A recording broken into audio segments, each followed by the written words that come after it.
yeah, we want retribution. Oh yeah, we want retribution. Oh yeah, we want retribution. Yeah, we ran out of patience. Boil up with the cold hard hatred. I can feel the vibration. Feet in the streets, it's a new sensation. I wanna break faces on the pavement. I wanna make greatness look complacent. Adrenaline awakened, I can taste it. We can make an impact, grab and then take it. Like a disease, bring them to their knees. No pain for their disease. Free just like the wind.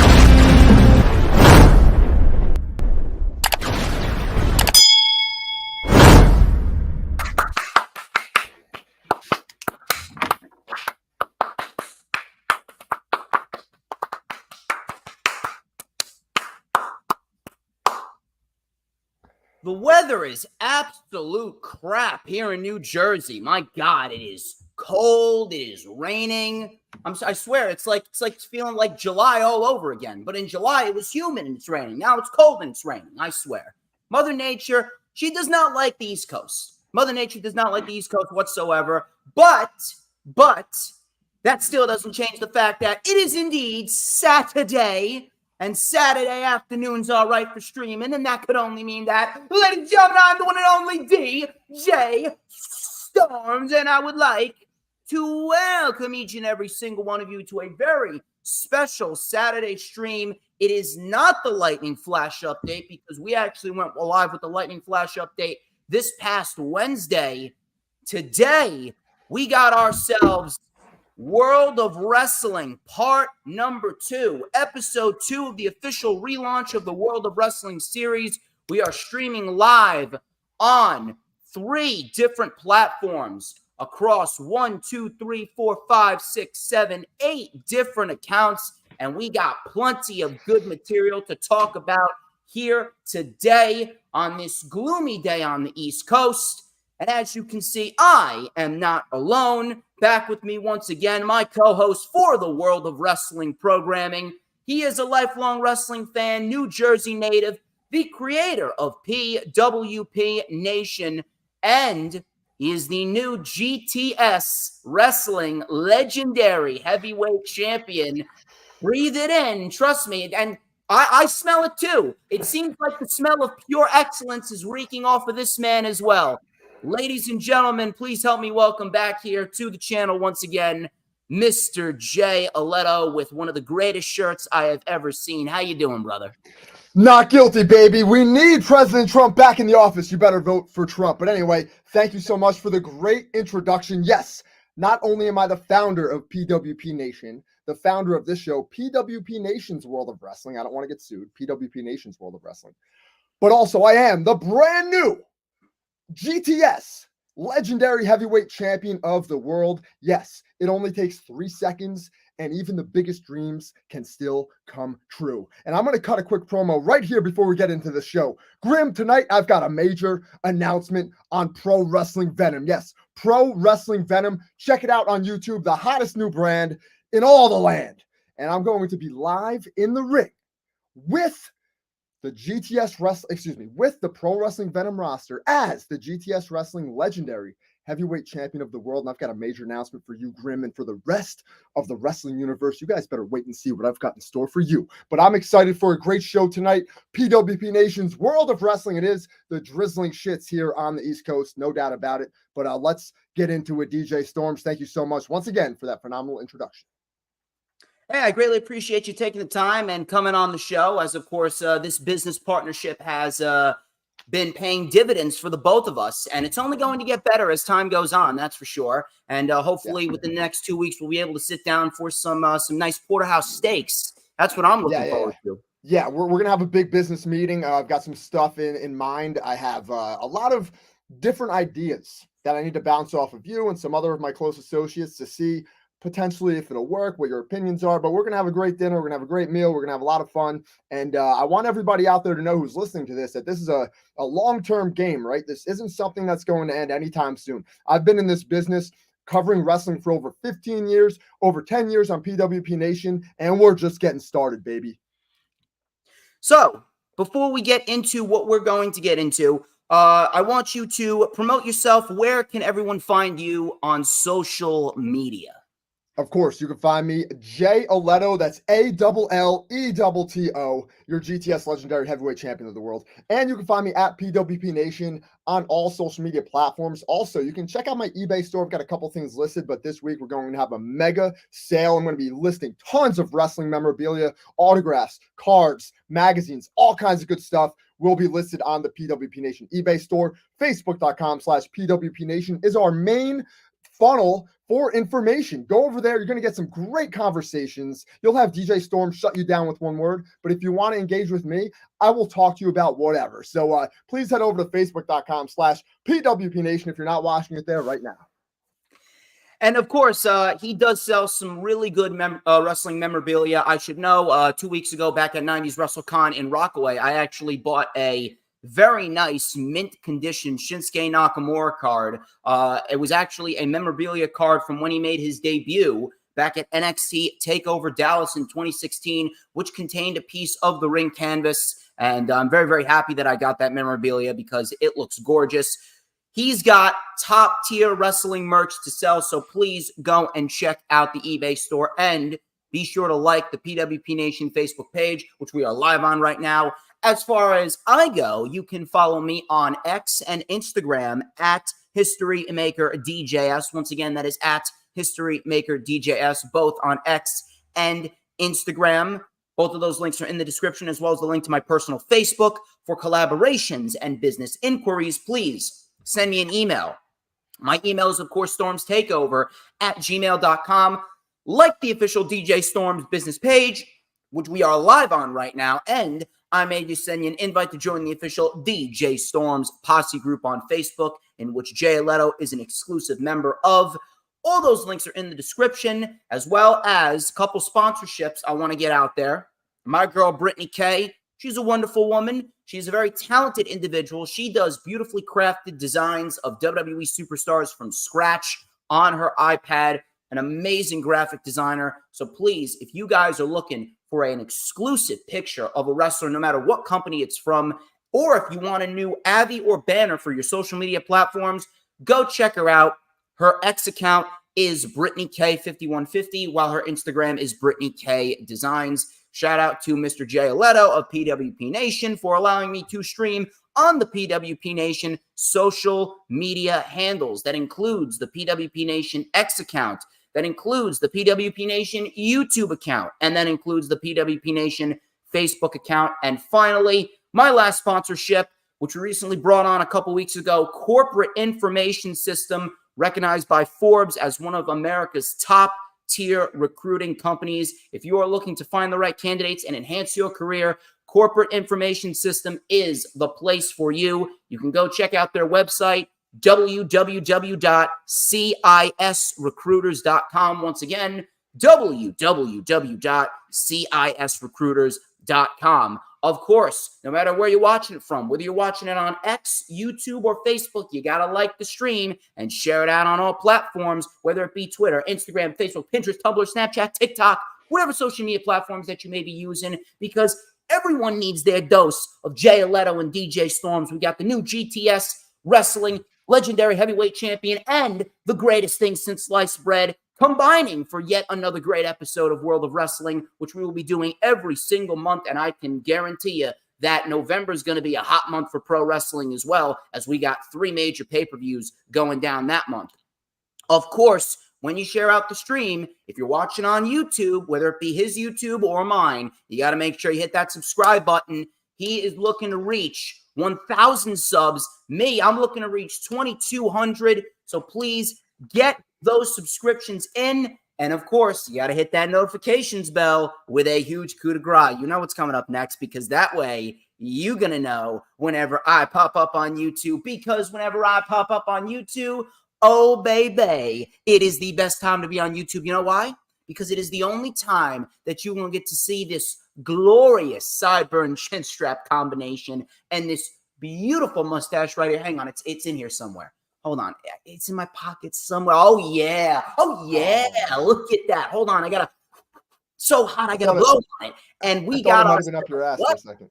What did you it might say? have been up your ass for a second, bro. I thought it might have been up your ass, dude. You reach back. I'm like, what's he doing? He pulling this out of his ass? What's going on? Are you kidding me right here? This right here is the perfect black magical ace cone because we're going to light it up right here on World of Wrestling with a little and a dash of and a whole lot of And by the way, I actually had soup for lunch this morning, just like that steak and potato soup. It was savory as well. I am just so good. I'm sizzling, bro. I'm the tastiest snack in the IWC, and everybody wants a piece of the Storms Meister. Anyway, why don't we get straight into the festivities here on World of Wrestling episode number 2? It was actually a very good month for the world of pro wrestling. Across both WWE and AEW, so I will not be doing much ranting. There'll be a rant, trust me, because it's not a DJ Storm stream without a rant, but for the most part, I will be keeping it somewhat positive today, and I actually hope that continues going forward, because that's ultimately what I desire. All I desire is good pro wrestling shows across the board, and that's what we've been getting. But I'm going to throw it over to Jay Alletto to discuss our first topic. Let's quickly go over WrestleDream. WrestleDream took place on October 1st from the Climate Pledge Arena in Seattle, Washington. And Jay Alletto, if you can, give us your overall analytical perspective of the overall show. What was your match of the night? And what does this show mean going forward into the future as we head into full gear? Sure, I'll be happy to. Thank you so much. So, WrestleDream was, I would say, a solid card. I would say it was probably somewhere in the range of, like, if I was to give it a traditional school grade, it'd be somewhere in like the C+, B- range. So, good, solid professional wrestling card. I don't really understand too much how it was like a tribute to, Antonio Inoki. To me, when you look at a professional wrestling card, especially when you're doing a tribute type of show like this, and that's really what you're building it around, I think Forbidden Door was more of that than this was. However, at the end of the day, they put on a great card. The entire roster tries extremely hard. Every wrestler in AEW is going out there and they are giving it their all. There's no doubt in my mind about that. However, there were some glaring examples of this not really being a tribute show to Antonio Inoki. Some things that kind of just I didn't like personally. I'm just not a fan of a lot of the shenanigans that are happening in AEW over the past 12 months, and much of that has rolled over into the kind of the cohesiveness of these shows. Right, we've had a lot of pay-per-views from AEW in a very short amount of time. To me, in my mind, that waters it down just a tad. So, we've been like overloaded. We've seen a lot of these wrestlers, like Orange Cassidy, for example. Like, he did not have to be on this show. There was a lot of Orange Cassidy. The Young Bucks too, man. Like, the Young Bucks, I get it, but to put them back into the tag team championship picture like this, number one contenders to win this match, wasn't really a fan of that either. Yeah, that was probably the biggest negative on my part. That was probably the biggest negative on my part. If the Guns have won that, then I would have probably been a little bit more okay with that match. Good match, but Young Bucks didn't need to win that. Sure, yeah. And I really thought that honestly the Guns were going to win. If I was that's what I was going in there thinking, because they're pushing Jay White and Juice Robinson's doing some phenomenal work. So on Collision, you've got this group of guys. Now they're on Dynamite a lot too, but Bullet Club Gold is really doing good work. They're like my favorite act in the entire show right now. There is something to MJF's tofu thing over to Jay White, though. There's something to that, but they are my favorite overall act on AEW at the moment, to be honest with you. Favorite match of the night, Bryan Danielson is, in my mind, the greatest wrestler on the planet. That guy can wrestle a broomstick and have a 5-star match. So him and Zack Sabre Jr. put on a phenomenally hard-hitting match. I really like professional wrestling that looks like a fight, like a struggle, and that's what this looked like. It wasn't a choreographed kind of Cirque du Soleil, like goofy kind of sideshow crap that I'm not a big fan of, right? This looked like a fight, hard-hitting, phenomenal match, and I'm positive we're going to have another one, and I can't wait till that happens. As always, FTR does phenomenal work. I'm not huge on Aussie Open as much as I am on Kyle Fletcher as a singles. The other dude, Mark Davis, he kind of doesn't fit in my opinion. doesn't have a lot going for him. He almost looks like the Butcher or something, like a less in shape version of the Butcher, and he doesn't really have a lot, I don't think, personally. And I think they'll be better off when they're split. When they split this tag team, this Aussie Open tag team, and Kyle Fletcher goes out in his own. But that to me was the second best match of the night.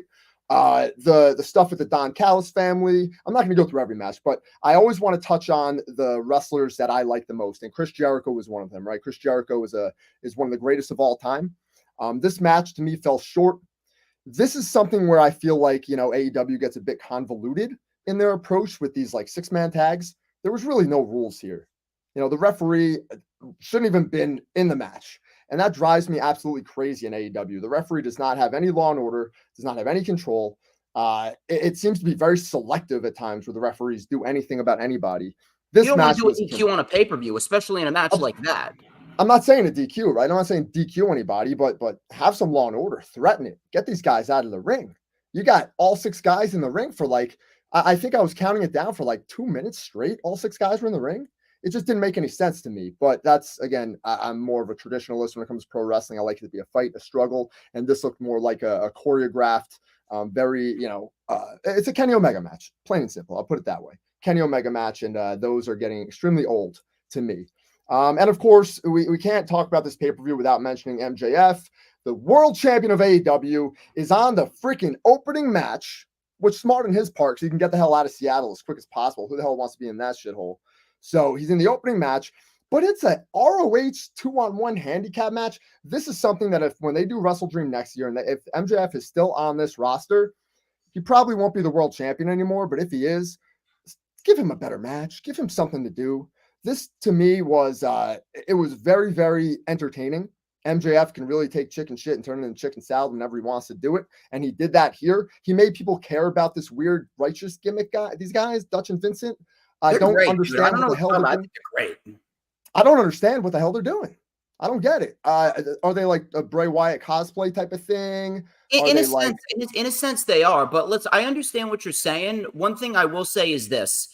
One thing I will say is the fact that he is part of the Ring of Honor World Tag Team Champions, that actually gives them a reason to, in a sense, protect their investment. Because where MJF is at in his career right now is he is at a point where he is so good that his job now is to help transfer that credibility to others. And everyone else that is around MJF ultimately benefits from that, whether it be Adam Cole, whether it be Roderick Strong, whether it be the Dark Order, whether it be the Righteous. And if we're looking at this from an overall standpoint, he just got done with a match that is rich in story with Samoa Joe back at Grand Slam, which was a tremendous match. So you don't just want to put him on the pay-per-view and have him defend the title just to defend the title. Now that he's Ring of Honor World Tag Team Champions and him and Adam Cole, the Tag Team Champions, this gives him the opportunity to help work with people that haven't gotten the opportunities that he's gotten, and in a sense, help transfer some of his credibility and give that rub to someone like the Righteous. And on top of that, he doesn't really have to do much and risk injury. And now we're getting a story built towards the next world title defense with Jay White. So I get what you're saying, but overall, in the grand scheme of things, this isn't a bad thing whatsoever. This doesn't really do anything for these righteous guys, right? To me, yeah, I mean, they just showed up on Dynamite. Sure, yeah, I get that. It's just when I look at the AEW World Champion, I know he had that banger with Samoa Joe a few weeks ago, but fighting champion, put him on the card to defend the belt. But I get it. You had a loaded, and this is gonna kind of bring my point home in why I like the match, right? But I didn't like his placement on the card. But in a sense, it does kind of make sense because when we get to the end of the show, where Christian Cage defended against Darby Allin the TNT Championship, we know that belt needs to be rehabbed, and it is being rehabbed right now by Christian Cage. So he is bringing some validity back to this championship that was like a hot potato for a really long time and kind of felt like it was mixed in the shuffle with the Samoa Joe and Wardlow feud. As much as I like those two guys and they had hard-hitting matches, that kind of convoluted this team. Wardlow should have never lost it back in November of last year. That was the first mistake. Wardlow should have never lost it. Yeah, they did a lot of weird stuff. They were just hot potatoing it back and forth somehow. It was just weird to me. But of course, we had the debut of Edge here. They had his music, which was phenomenal. I was wondering what kind of entrance he would have, But to have the Alter Bridge song, that to me put it over the top. That was phenomenal. It gave the fans something that was familiar. So thank goodness for that. And now we've got multiple ways you can go. So coming out of WrestleDream, I think AEW has at least 2 more stories in my mind that are compelling. When you look at the debut of Edge, the turn of Nick Wayne into with Christian Cage, and then when you look at the rest of this card, you have Bryan Danielson, who has won this huge dream match. You've got Swerve Strickland, who had a big win over Adam Page. I don't care what anybody says, huge win. I'm not a big Adam Page fan. I think he's a fucking clown, but Swerve Strickland gets a lot out of that victory on a pay-per-view. So overall, the show B-, C+ what I had it on. Next year, I think they needed to make some minor adjustments if they want it to be like an Antonio Inoki tribute show. Like, there's nothing that says Antonio Inoki tribute show on here like Ricky Starks versus Wheeler Yuta. You know what I'm saying? Like that's not really Antonio Inoki at all. In a very bad spot on the card. Good match. That should have been a pre-show. But yeah, very bad placement on the card. No one was going to follow that Hangman and Swerve match. And that was actually my best match of the night, simply because of the fact that what it did for Swerve was it took him to that next level in which we all know he should be. And the story, it was very simple to follow. It made sense. And on top of that, what this did was it solidified that Swerve Strickland right now, he is having a great year for himself, and he hasn't even won any titles. And the fact that this program is continuing going into full gear, that is the best route for the both of them. Because right now, neither man is in a position where they should be winning any championships. Maybe Swerve can benefit and win the TNT championship later on down the line. But as of right now, this program with Swerve and Hangman, this had perhaps the best build going into WrestleDream. And listen, you don't have to like Adam Page for who he is as a person. He could be a clown to you all he wants, but that man is a main event professional wrestler on any given day of the week, twice on Sundays. And as far as this overall show, what? He's the type of guy, in my opinion, right? This is all opinionated. What you say, what I say is opinionated. In my opinion, this dude really needs the WWE machine behind him. With this AEW promotion behind him, he's not evolving at all. His character has done nothing at all except for be like an alcoholic and be sad. Like, it's just silly, goofy stuff. And I think this is part of the reason why CM Punk was trying to give him advice, because I saw this too around that time period. Is that he was just it was just goofy. Like, this stuff is just weird. It's goofy. These guys aren't evolving. The Young Bucks never evolve. It's the same shtick for the past 10 years. They've done nothing different over a 10-year period. Same with Kenny Omega. It's all same old. It's these working. Guys need to evolve. It's not working because attendance is down, ratings are down. It's not working. That don't matter. It's awful. Doesn't matter. The show right now, the overall AEW product is fledgling at the moment domestically. It's not doing very well, but I do think that they have a lot to build on. They are starting to develop characters. They're starting to give a little bit of depth to some of the wrestlers on their roster. You know, for a while there, these were just professional wrestlers and that was it. They're just wrestlers. Like, here they are, here's a wrestler, but they're starting to get some depth to their characters. They're starting to build stories that they can look back on when in the future, right? In future television shows, they can look back on some of these stories and recall them and bring this stuff up in the future. And that's important because a lot of AEW's history isn't going to have that. You're just going to have matches. You're going to be like, oh, he's like 2-1 against so-and-so. And that's not a wrestling story. That's just match record mark stuff. So, but they have something to build off of here. I do think they're actually trending in the right direction with the character stuff, but I do think overall the show is a bit convoluted on a week-to-week basis. I would consider Tony Khan handing the book to somebody and having somebody else like book this show in the future if it continues down this path, of course. But hey, you know, again, I'll give it a B-, C+, B- type area is what I got it at. But overall, I enjoyed it. I ordered it. I paid the $50 for it. I didn't stream it. I didn't steal it. So they got my money. I want to also mention Claudio and Josh Barnett on the pre-show. That was a lot of fun too, because again, I like the fight style of pro wrestling, and I'm a huge Josh Barnett fan for a long time. So I enjoyed seeing that as well. That's all I got on this show. Well, from my perspective, and this is why I exist, the overall show, if we're going to talk about this, Tony Khan, you can say whatever you want about the weekly shows. And listen, I am very, very fair, and I'm very, very honest. I'm very, very considerate in what I say. When it comes to their weekly television show, their weekly television show has not been bad for the majority of the year, no matter what people want to say. Sometimes they've had couple great shows, couple lackluster shows, couple great shows, couple lackluster shows. But when it comes to their pay-per-views, whether you want to admit it or not, you can have your own opinions on Tony Khan, but Tony Khan is untouchable when it comes to pay-per-views. That man, every single time that there's a major show, when you take a look at the end of 2023, AEW will have the top 5 pay-per-views of the year, whether it be Revolution, All In, All Out, Forbidden Door, and WrestleDream. I wouldn't say that this was the best show of the year. It wasn't. It was excellent. It was excellent. I'd probably give this a solid A minus. It was not excellent, not perfect by any means. However, when it comes to pay-per-view, when it comes to the crowd and the ambiance, the story behind the matches, and trust me, there's a lot of story within AEW's history. I know that you may not see that, but there is objectively a lot of story in AEW's history. When it comes down to it all, when the matches happen, you get the opportunities being handed to these professional wrestlers. Tony Khan, absolutely untouchable when it comes to these pay-per-views, easily top 5 pay-per-view of the year. And like I said earlier, the match of the night for me was Swerve and Adam Page, specifically because of what it did for Swerve and what it is going to continue to do for Swerve. We got plenty of other great matches on the show. I'd probably say Bryan and Zack Sabre Jr. may have been in the top 3. Number 2, I would say, was probably Christian and Darby, just because of the story behind that and the passion that Darby exuded throughout this program, and the fact that Christian Cage right now is doing some of the best work of his entire career. Excellent stuff from Christian Cage. I cannot help but laugh whenever he brings up someone's dead father. And then, of course, we got the big debut of Adam Copeland, which will indeed be one of the best stories that AEW has ever told to date. Going forward into Full Gear. Full Gear is looking like a damn good show. It looks like we're going to have Orange Cassidy and Jon Moxley part number 3. No, not part 3. Excuse me, part 2. Swerve and Hangman part number 2. It looks like we're going to continue that feud. Cassidy could get his big win over Moxley finally. Then we're going to go forth. I'm predicting right now, I don't think that they're going to rush into a Christian versus Adam Copeland match yet.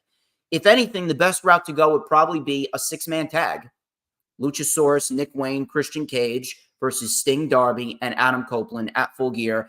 MJF and Jay White, and the excellent promos that they've had back and forth. This recent promo that they had this past Wednesday on Dynamite was actually better than their initial promo. I agree with that. I agree with that. Unquestioned. Their initial promo was, and I mentioned the tofu thing.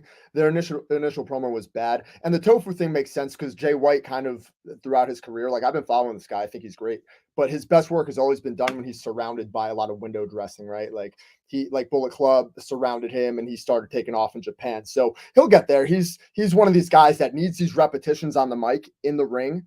Over and over and over again. And thank goodness somebody recognized this. This is something I did want to bring up. Someone recognized this, whether it was Tony or whoever backstage, said, we got to get this guy with the microphone in his hand, doing as many promos as possible because he has the potential to be a huge freaking star in this business, an international star. And he's starting to get there. He's not there yet. He's still kind of like the promo thing it's getting there, right? He's getting better. And I think it's important that he continues to do it. So that's a great point you brought up there with Jay White. I wouldn't say their initial promo was bad. When it comes to their initial promo, it wasn't bad, dude. Come on, let's be objective here. Their initial promo was not bad. I would say their initial promo, they did not give all their cards away. The initial promo was them just trying to establish the basis, and now that they've established their basis, now we're really getting into the meat and potatoes. Initially, it was an appetizer. Now we're really getting into the meat and potatoes as we head into Full Gear. And going forward, this show continued AEW's momentum that they had coming out of All In, coming out of All Out, and their momentum that they will continue to have going into AEW Full Gear.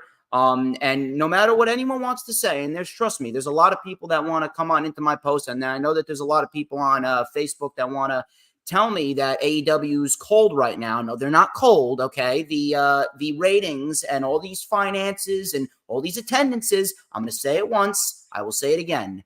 None of this matters. And you know why it doesn't matter?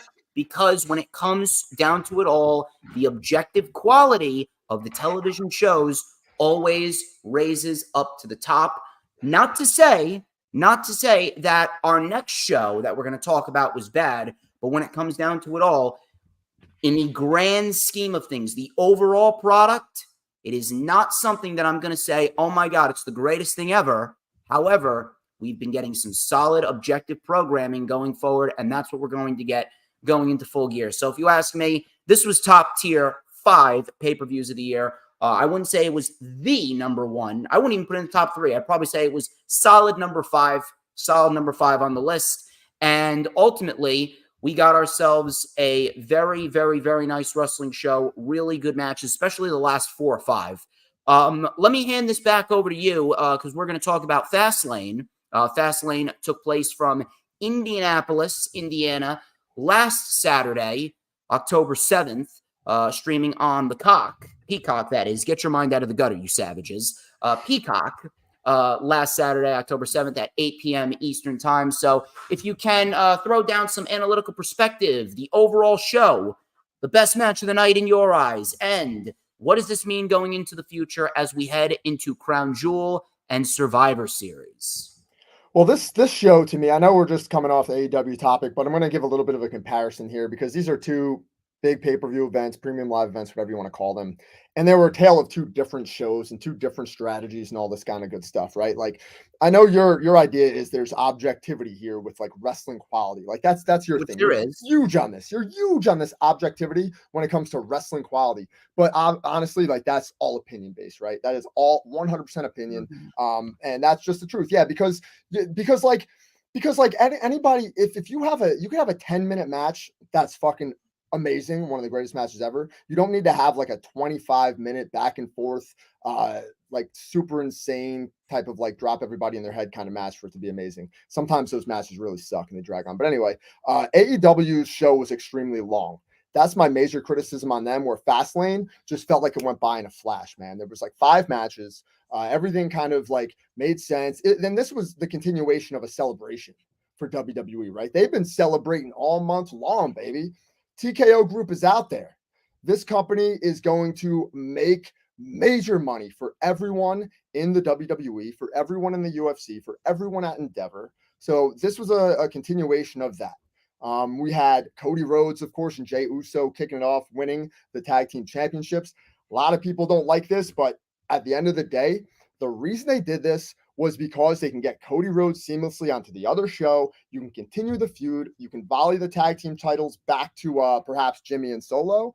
You can give them back to the Judgment Day, perhaps. There's many things you can do with this. But to me, this is a celebration. Big babyface pop. Both guys are super over. Jey Uso's getting a major reaction with like his hand up and down thing. Like people love that. You would never catch me dead doing that in the arena, but like people love it. I do it as a joke on my stream all the time, and I get a major pop. Yeah, dude. But people love it, dude. And this show just felt like it was very tight. Moved quickly. Everything kind of had meaning. You had Jade Cargill show up, which to me was very important. They are portraying her as a big deal right out of the gate. Somebody with her ability that is trained under Bryan Danielson for like a year and has worked with a lot of veterans in AEW. That's what people don't realize, is she was working with veterans for an entire year. You know who's over there in AEW that was the #1 women's trainer in the WWF for a long time? Dean Malenko. Okay. You'll probably hear that she was trained a lot by Dean Malenko in the future. I don't know how much she's talked about it publicly, but I'm sure you'll hear about it. Jade Cargill is going to get a rocket ship strapped to her back. And this is a great way to debut her, right, on Fastlane. And we're also going to say, obviously, we saw her on SmackDown. We saw her on Raw. She's going to be everywhere. We're going to have a lot of Jade Cargill in the future. Again, this show, babyface is over basically the entire time, right? Io Sky got that win, but a lot of people would say that's a babyface win. A lot of people are pulling for Io Sky here. And that obviously is a Triple H decision. He loves her. So Io Sky is still your women's champion. Dude, I love this show. I had a great time watching this. The smile didn't really leave my face. I thought Seth Rollins and Shinsuke Nakamura was one of the best WWE main event matches I've seen in a really long time, especially with the WWE main event style, right? They haven't done much of this last man standing, I quit match kind of WWE main events in a while. These were like hallmarks for the John Cena era.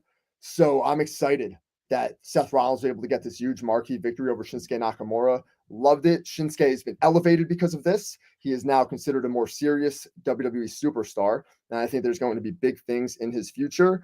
For me, I would give this show a B+, A- type range. Really loved it. I think the future is phenomenal coming out of the show because we're the fast lane into War Games now, right?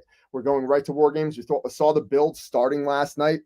You know, there's going to be involvement probably with the Judgment Day, perhaps with the Bloodline. Maybe they'll mix the two teams inside War Games to go against the babyface team that is also like a hodgepodge of babyfaces. That's what it looks like anyway at this point. So really loved it. Best match of the show for me, obviously Seth freaking Rollins versus Shinsuke Nakamura. One of the fucking phenomenal WWE main events that I've seen in a really long time, as I mentioned. And yeah, an extension of TKO's celebration. Really loved it. Carlito's back. Big pops all night. Huge celebration as WWE continues to do record numbers. This was the record-breaking fast lane in both attendance, gate, pay-per-view, all that stuff. So congratulations to WWE on that. And yeah, loved it.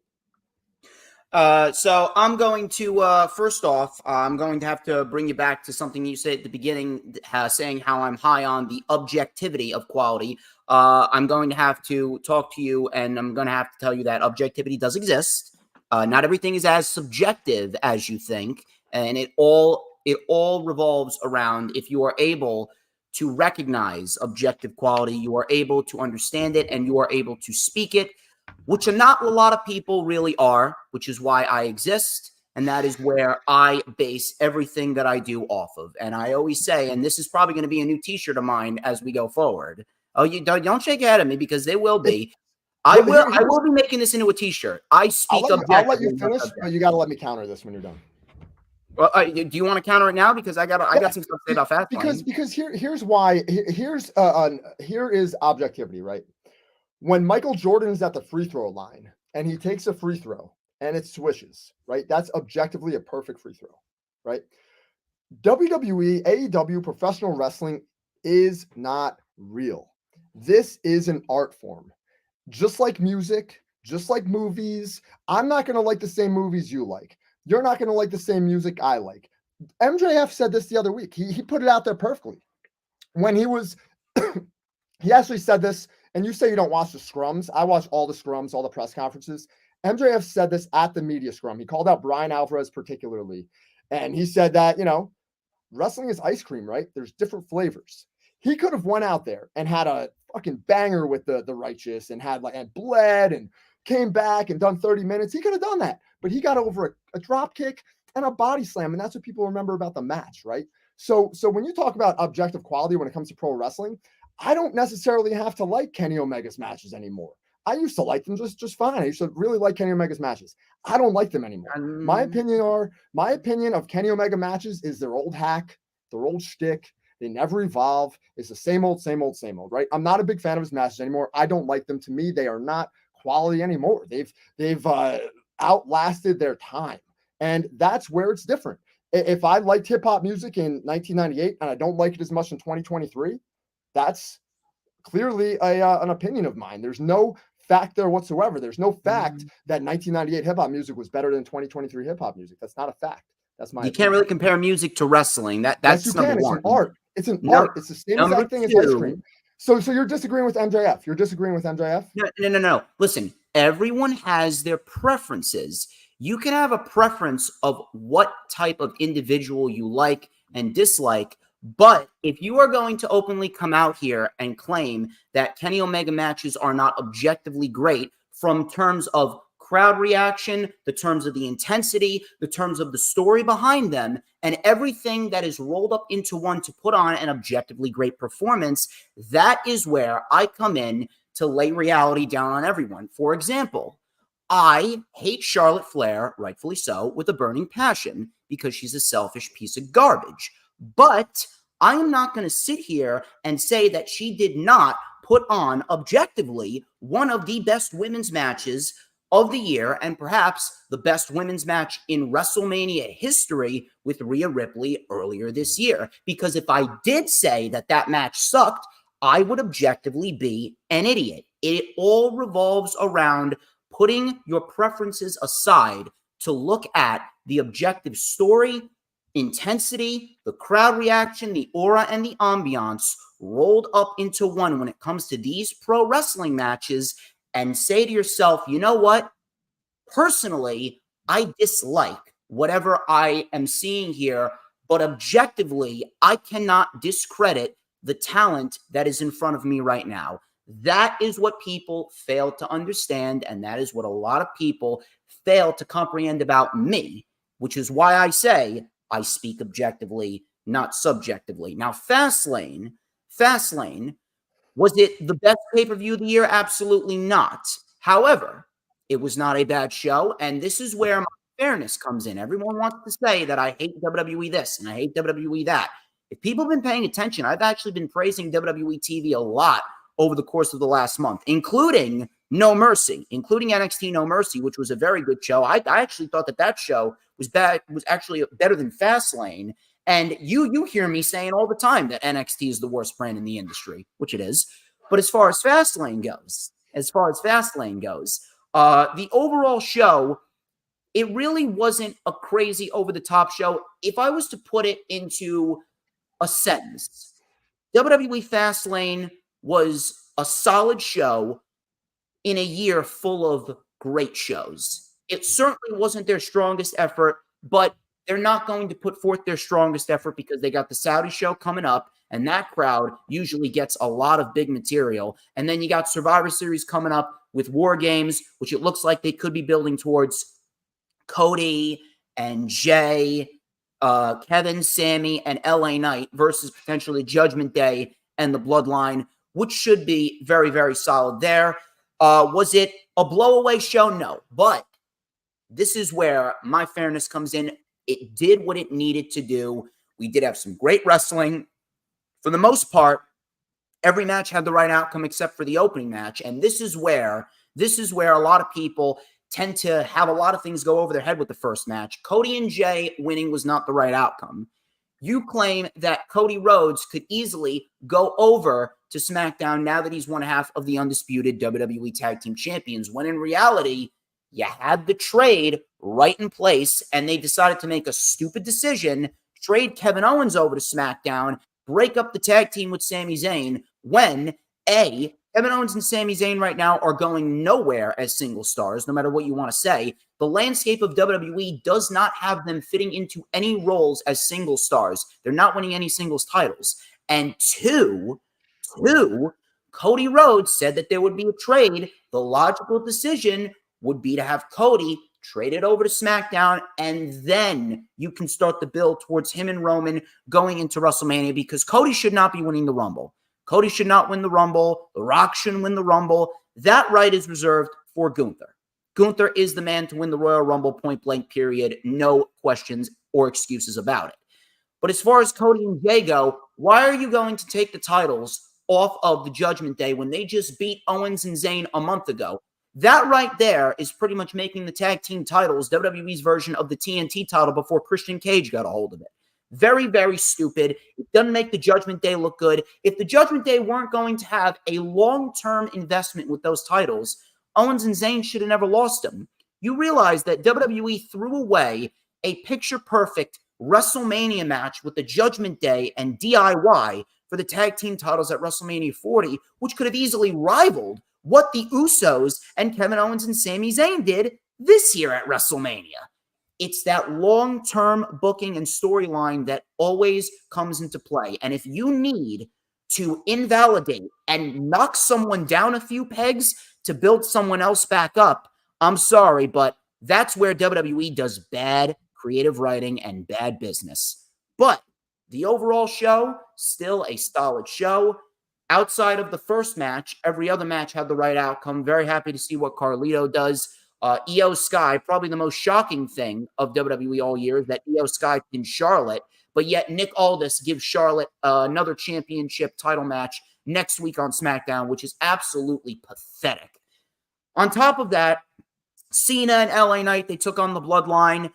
Very basic tag team match, but they did okay. Cena still moving around pretty nicely, and the crowd was into it. It did what it needed to do with LA Knight, although LA Knight is about to have his momentum ruined, and he's about to get knocked down a few pegs because WWE is foolishly putting him up against Roman Reigns. If you saw what happened on SmackDown, LA Knight was introduced by John Cena as virtually the next challenger for Roman. But one thing that we do share a similarity on, and this is where the subjectivity comes in, one thing that we do subjectively share is our match of the night. And Shinsuke Nakamura and Seth Rollins was an excellent last man standing match. One of the best WWE main events of all time. I wouldn't go that far. I mean, you want to talk about one of the best WWE pay-per-view main events of all time? We literally just had was it the Usos and Kevin Owens and Sami Zayn at WrestleMania this year? Let's back the train up just a little bit. But it was still an excellent match. The last couple weeks with Rollins and Nakamura, they picked it up. Very happy that they picked up that intensity going into this program. And Seth Rollins right now, I really don't know where a lot of people are coming from when they say, oh, Seth Rollins he's getting stale. He's getting boring as the world heavyweight champion. I don't know where you're coming up with this, but Rollins right now is in the midst of his best world title reign in WWE as we speak. Outside of the match with Finn Balor at Money in the Bank, every single title defense for Rollins has been a banger. Was it Rollins' best title defense against Nakamura? No. If you're asking me, I would probably put his match with Braun Breaker on NXT back in June as Seth Rollins' best world title defense because, man, Braun Breaker carried himself like a main event player. Ultimately, now his credibility took a hit when he got chokeslammed by a near 60-year-old Undertaker on NXT. NXT sucks. But the overall Fastlane pay-per-view, very solid show. I really can't find much to complain about outside of the outcome to the first match.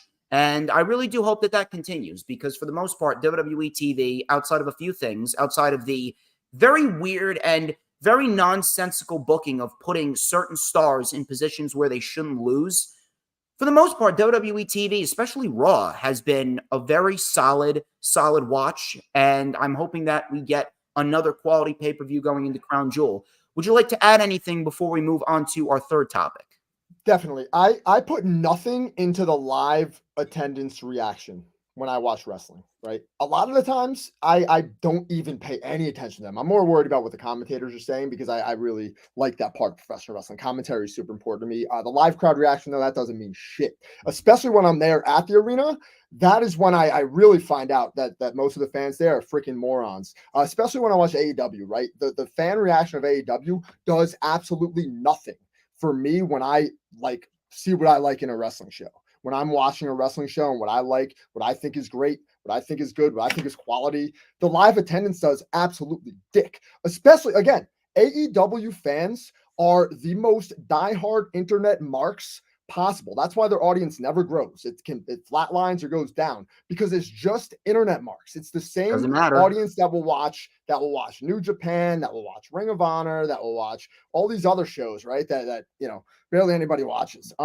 So that's why I put nothing, absolutely nothing. Also, the live attendance at WWE events as well, they are so easily manipulated that you can't put anything into that. The entire arena is set up so they put the fans under like a spell.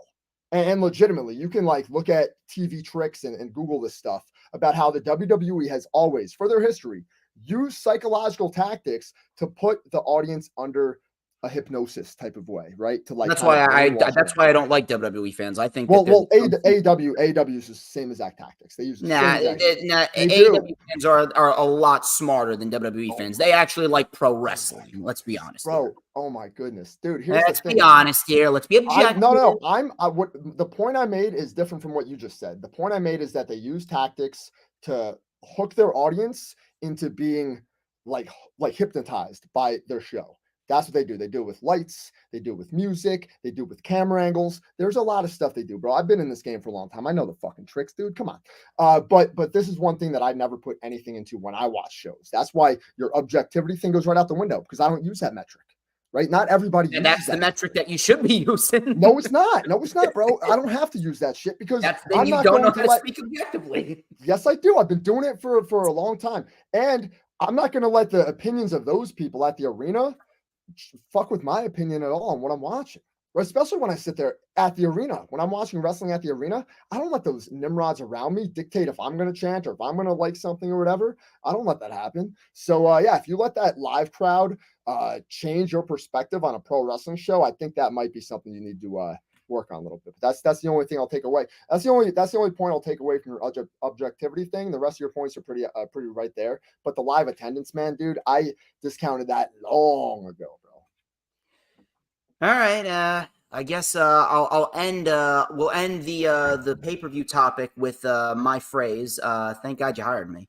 Let's go. Hey, whatever. Let's You're go. gonna learn a lot from me. Believe it or not, bro. You are gonna learn so much from me. It's stupid. So just soak it in and just learn, man. Let me tell you something, man. If you want to call me dense, man, you could learn a hell of a lot more from me than I could from you. Dude, check the ego and sit under the learning tree, pal. Right. This ain't ego. This is reality, my friend. No, it's not. This is reality. You're wait, dude. If I had the money, I would be running the most successful wrestling promotion in this state. Get the money.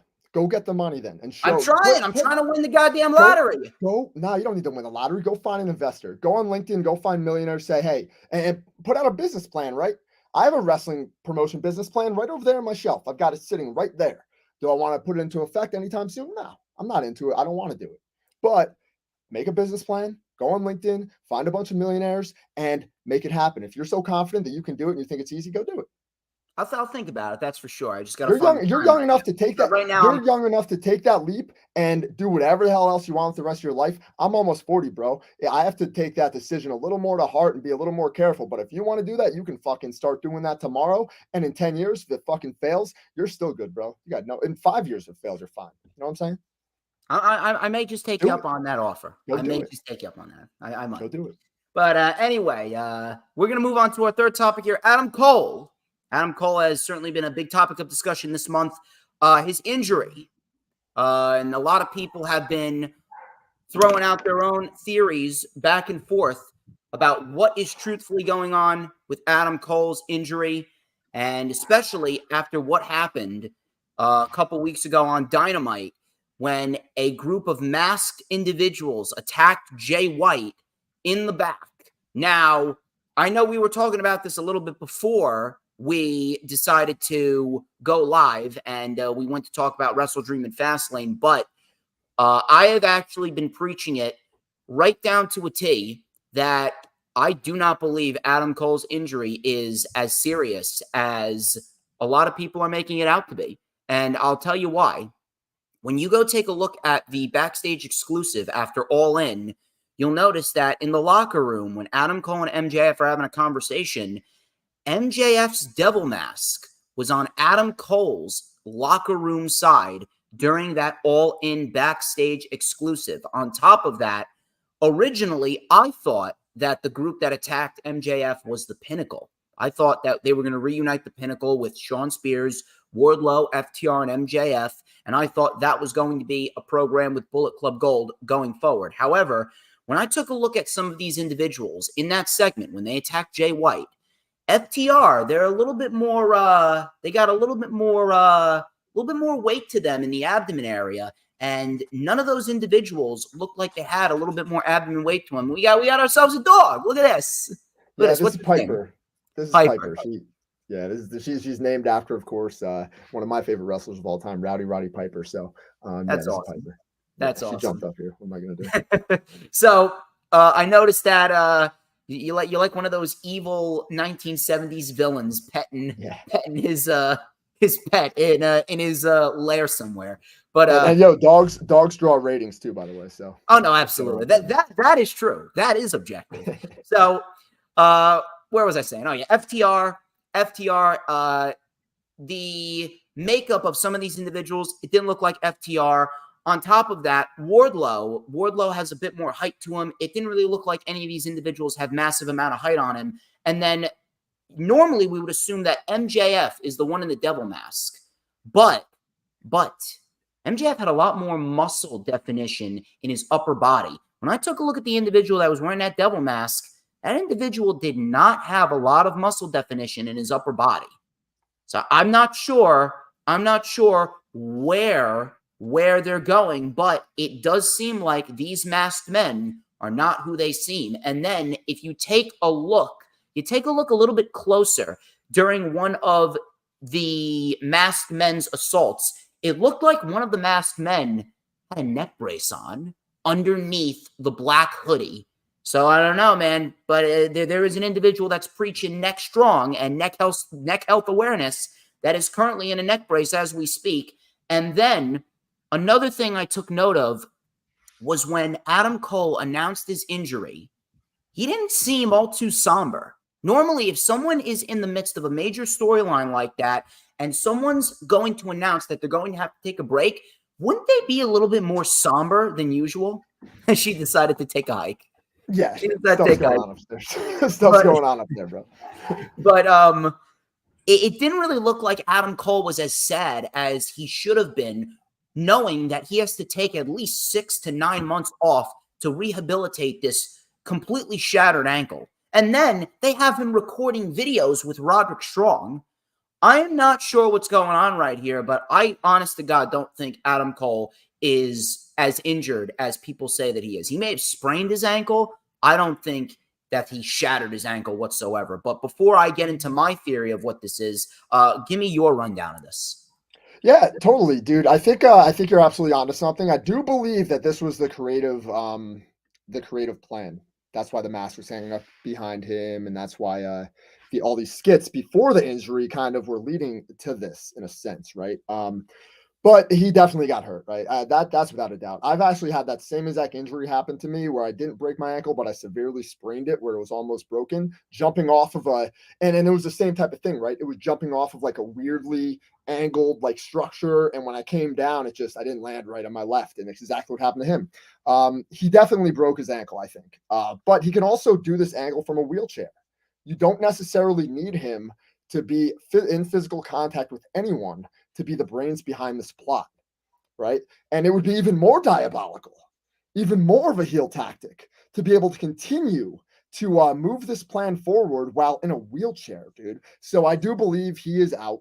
Kevin Owens did send him condolences. If there's, to me, with all of the news coming out today about him undergoing this ankle surgery, and also on top of that, I've seen these surgeries happen for athletes my entire life, right? NFL players, NBA players, like legit shoot ankle injuries. And most of the time, you got to wait 2, maybe 3 weeks before you have that surgery because the swelling and the trauma is so bad and so severe that it has to come down as much as humanly possible before you can have that surgery. The pulling of the blood down there needs to like get out of there. So there's a lot to this from a medical perspective. I do believe he's injured. I do believe he's going to be out for probably a year plus out of the ring, in my opinion. He may never be the same, honestly, because I've seen professional athletes not be the same after these type of ankle injuries. Adam Cole is a spectacular professional wrestler. He's one of my favorite wrestlers for sure. I love the guy. A lot of people give him shit, but I've always liked him. So I do think he'll come back at some point and be probably better than ever, knowing this guy. But remember, you're onto something. Roderick Strong, Mike Bennett, Matt Taven. And then I know we've got news of Kyle O'Reilly having complications after his neck surgery, but this is another piece to the puzzle that we haven't seen in a while.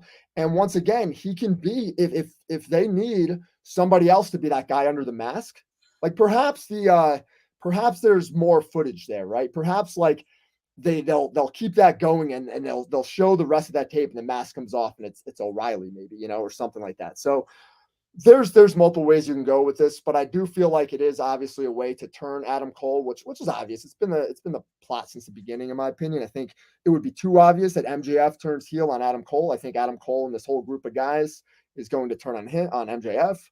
So I think you're right, but I also do think Adam Cole is legitimately seriously injured. I don't think this is a BS injury. If it was a sprain, I don't think they would have gone these lengths to have him in the wheelchair and show the photos of his hurt ankle and all this stuff. So I don't know, man. Yeah. I haven't seen any pictures of him coming out of surgery, so I'm still gonna hold off on it. And you pretty much told me what I was exactly thinking. I think that the 5 guys are Cole, O'Reilly, Strong, and the Kingdom. And if anything, when the reveal could be, I don't know, man, we could very well see the reveal at Full Gear, or this is what I had in mind.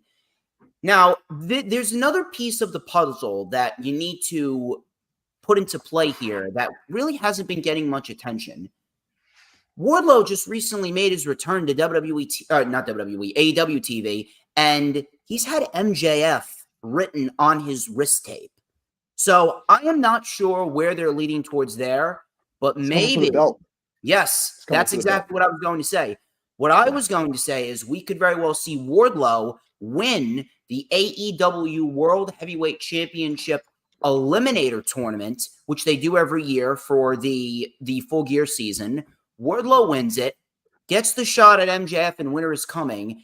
MJF barely survives Wardlow, and then we could very well see MJF, because he's got this new character. He's portraying a babyface, and he's killing it, actually. I don't know where it came from, but MJF is killing it right now as a babyface.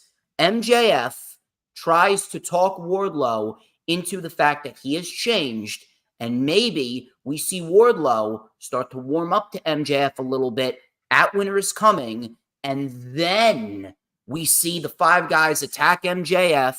Wardlow looks at him and just walks away because he doesn't trust MJF yet. And then the five guys are revealed to be the Kingdom, Strong, O'Reilly, and Adam Cole. That's where I feel is the best possible route to go. And it would probably be the best thing for Wardlow if he is to be embroiled with MJF. And then with the five guys revealing themselves to be who I said, that could lead to a Pinnacle reunion, which in turn will lead to a blood and guts match going into next year. And if Adam Cole doesn't take the title off of MJF, you still got Wardlow right there waiting for him. And there's plenty more. There's plenty more individuals for MJF to face. MJF is not losing that title until he surpasses 500 days. I know a lot of people are predicting Jay White. I think Jay White's going to be a world champion. Not yet. Not just yet. You still got MJF and Hangman Adam Page. You still got MJF and Kenny Omega. You got MJF and Wardlow. MJF and Adam Cole. One more time. You got a lot of matches left on the table for MJF in this world title reign. So I don't know why you would take it off of him now. So right now, I do believe that at Winter is Coming, we could very well see the big reveal, and these five individuals will reveal themselves. If it's not Adam Cole, who exactly could it be? Some people say it's Britt Baker.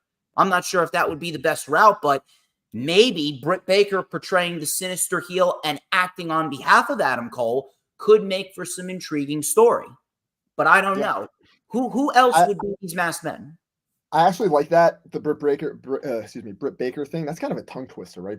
Whatever. Yeah, Britt Baker, I like that because she can be the brains behind the whole thing, right? Like, that makes sense to me. I think it would be different when they go outside the box and they add, like I said before, depth to some of these characters. Like, we get it. How long has it been a meme that, yeah, you're a dentist? We get it. You're a freaking dentist. Like, if they did something and made her like a really diabolical heel, then that would be amazing. But I think there's something to what you said there with the long-term plan. I really do like that. I think that's very smart booking.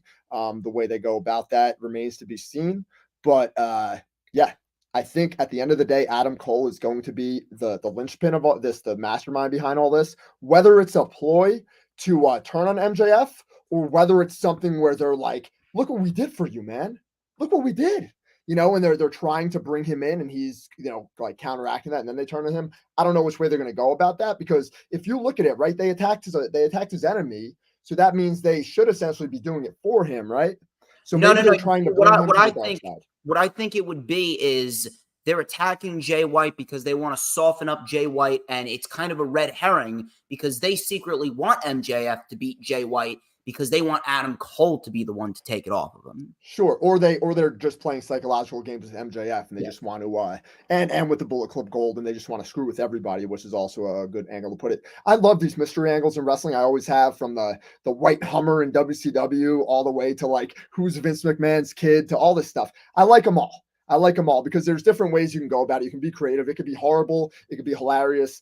It could be great. So I do think this is going to end up being a really good story. So this is another one of those things where I was mentioning before about AEW. They have some good things going on here. This is one of their good stories they have.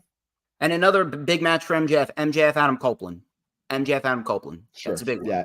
And also, and I wanted to mention on Adam Copeland real quick before we move on real quick. that they have so many stories that they can do. Like you just mentioned, MJF, Adam Copeland, that's a world title match of a pay-per-view any day of the week. But also you have the ability to turn him heel, right? At any point you want to. So if you wanted to really make him a diabolical scumbag, like if Christian is able to convince him to like join forces after they have their epic match, I mean, there you can go that route as well. So yeah, I think this is going to be good. This is good for Edge. This is good for the WWE. It's good for AEW. Everything revolving around Edge, even though he can't freaking draw a dime so far. But I think I think he's going to do wonders for the company overall. If anything, I would love to see Christian Cage versus MJF. Imagine the True. promos. Imagine Yeah, the and promos. I wouldn't even put it past them at some point if they have a big Dynamite or something to do a champion versus champion match just as like a main event, big match that you build up. You could always do that too. I'm not a big fan of hot shotting stuff, but if you wanted to do it. I mean, like that would be a great match, and you could intertwine the stories for just one episode or whatever. I like that too, for sure. Well, we'll see what happens. I mean, we have a lot of good material going forward into Full Gear, especially with Collision tonight, the continuation of what's going on. Brian is going to continue his retirement year full of bangers. And, man, I'm really looking forward to that match with Christian Cage tonight. Let us shift gears right here from AEW to NXT, which Before we switch, we're about an hour in. I just want to mention to everybody that I am the GTS Legendary Heavyweight Champion, baby. I'm the champion. I've had 2 matches in my career, and I am a world freaking champion on one of the most viewed wrestling shows on the planet. My episode's got 31,000. What? 31,000 viewers, okay? Views. That's huge, okay? That's more than MLW. That's more than the NWA. That's more than a lot of the stuff Impact Wrestling does, all right? So my world title win is up there, and tonight I've got a very special announcement live on Pro Wrestling Venom. Get over there, subscribe to Pro Wrestling Venom. You're not going to believe what happens. Back to the regularly scheduled program. I actually think that this episode's actually better than the first one. I'm not even lying. So let's go to, and it's about to get even better, people, because I got some stuff I want to say. Let's go to NXT for a minute. NXT, which I apparently, in terms of the schmucks on Facebook, I have a personal vendetta against NXT. You do. It's not NXT that I have a problem with. It's the creative writing. They have a great roster. They have an excellent roster. I am a big advocate for the guys like Ilya Dragunov, Carmelo Hayes, Braun Breaker, Roxanne Perez, Tiffany Stratton, Tony D, and Stax. They have a great roster, terrible creative writing, and probably one of the worst creative decisions of the year took place last month on September 12th, 2023 with NXT. Tiffany Stratton recently just suffered not 1 but 2 losses to Becky Lynch, once on NXT TV and once at NXT No Mercy. So she lost twice to Becky Lynch within the span of 3 weeks. Jay, I have a lot to say about this, and there's going to be a lot of objectivity thrown around, but do you have anything that you would like? Are you mocking me with this? You mocking me with this? No. I'm saying the floor is yours. My only thing I'm going to say about this, and I'll start because I know where you're at with this, right? I've been reading your. If you go to the Facebook page, PWP Nation, you can read all of DJ Storm's wild stuff about NXT, man, and that's his opinion. So you're entitled to that, which is phenomenal. But you got to look at it from the business perspective. I know you don't like to do that, but NXT right now is in the midst of trying to sell their 2-hour block of cable television to the highest bidder, right? They might be moving away from the USA Network, although I find that probably won't happen. They might be moving away. If they won't. It's possible. But either way, they're trying to maximize how much money they can get for this product. So that's a big part of it. And on top of that, they need to continue to stack the freaking roster as much as they can. They can't hotshot like they did with Cena and Paul Heyman and Undertaker and stuff like that. But if you're going to integrate some main WWE superstars, keep doing it. Keep freaking doing it because it's working. This worked beautifully. I have the exact opposite opinion than you do on this entire thing. But I'd love to hear what you have to say because I haven't heard your words really say it. So I want to hear you express this and hear what you have to say. You're going to spit some venom right here, some pro wrestling venom. Let's see it. I had a feeling you were going to throw down a cheap pop towards pro wrestling venom. So let us go back to what you just said. You said, look at the business aspect of things. No, because I look at the aspect of things that matter, which business does not matter in this case. What matters and what we will be discussing here is the objective quality. So people, pay attention. Professor Storms is talking, so class is in session. I'm going to mute myself. So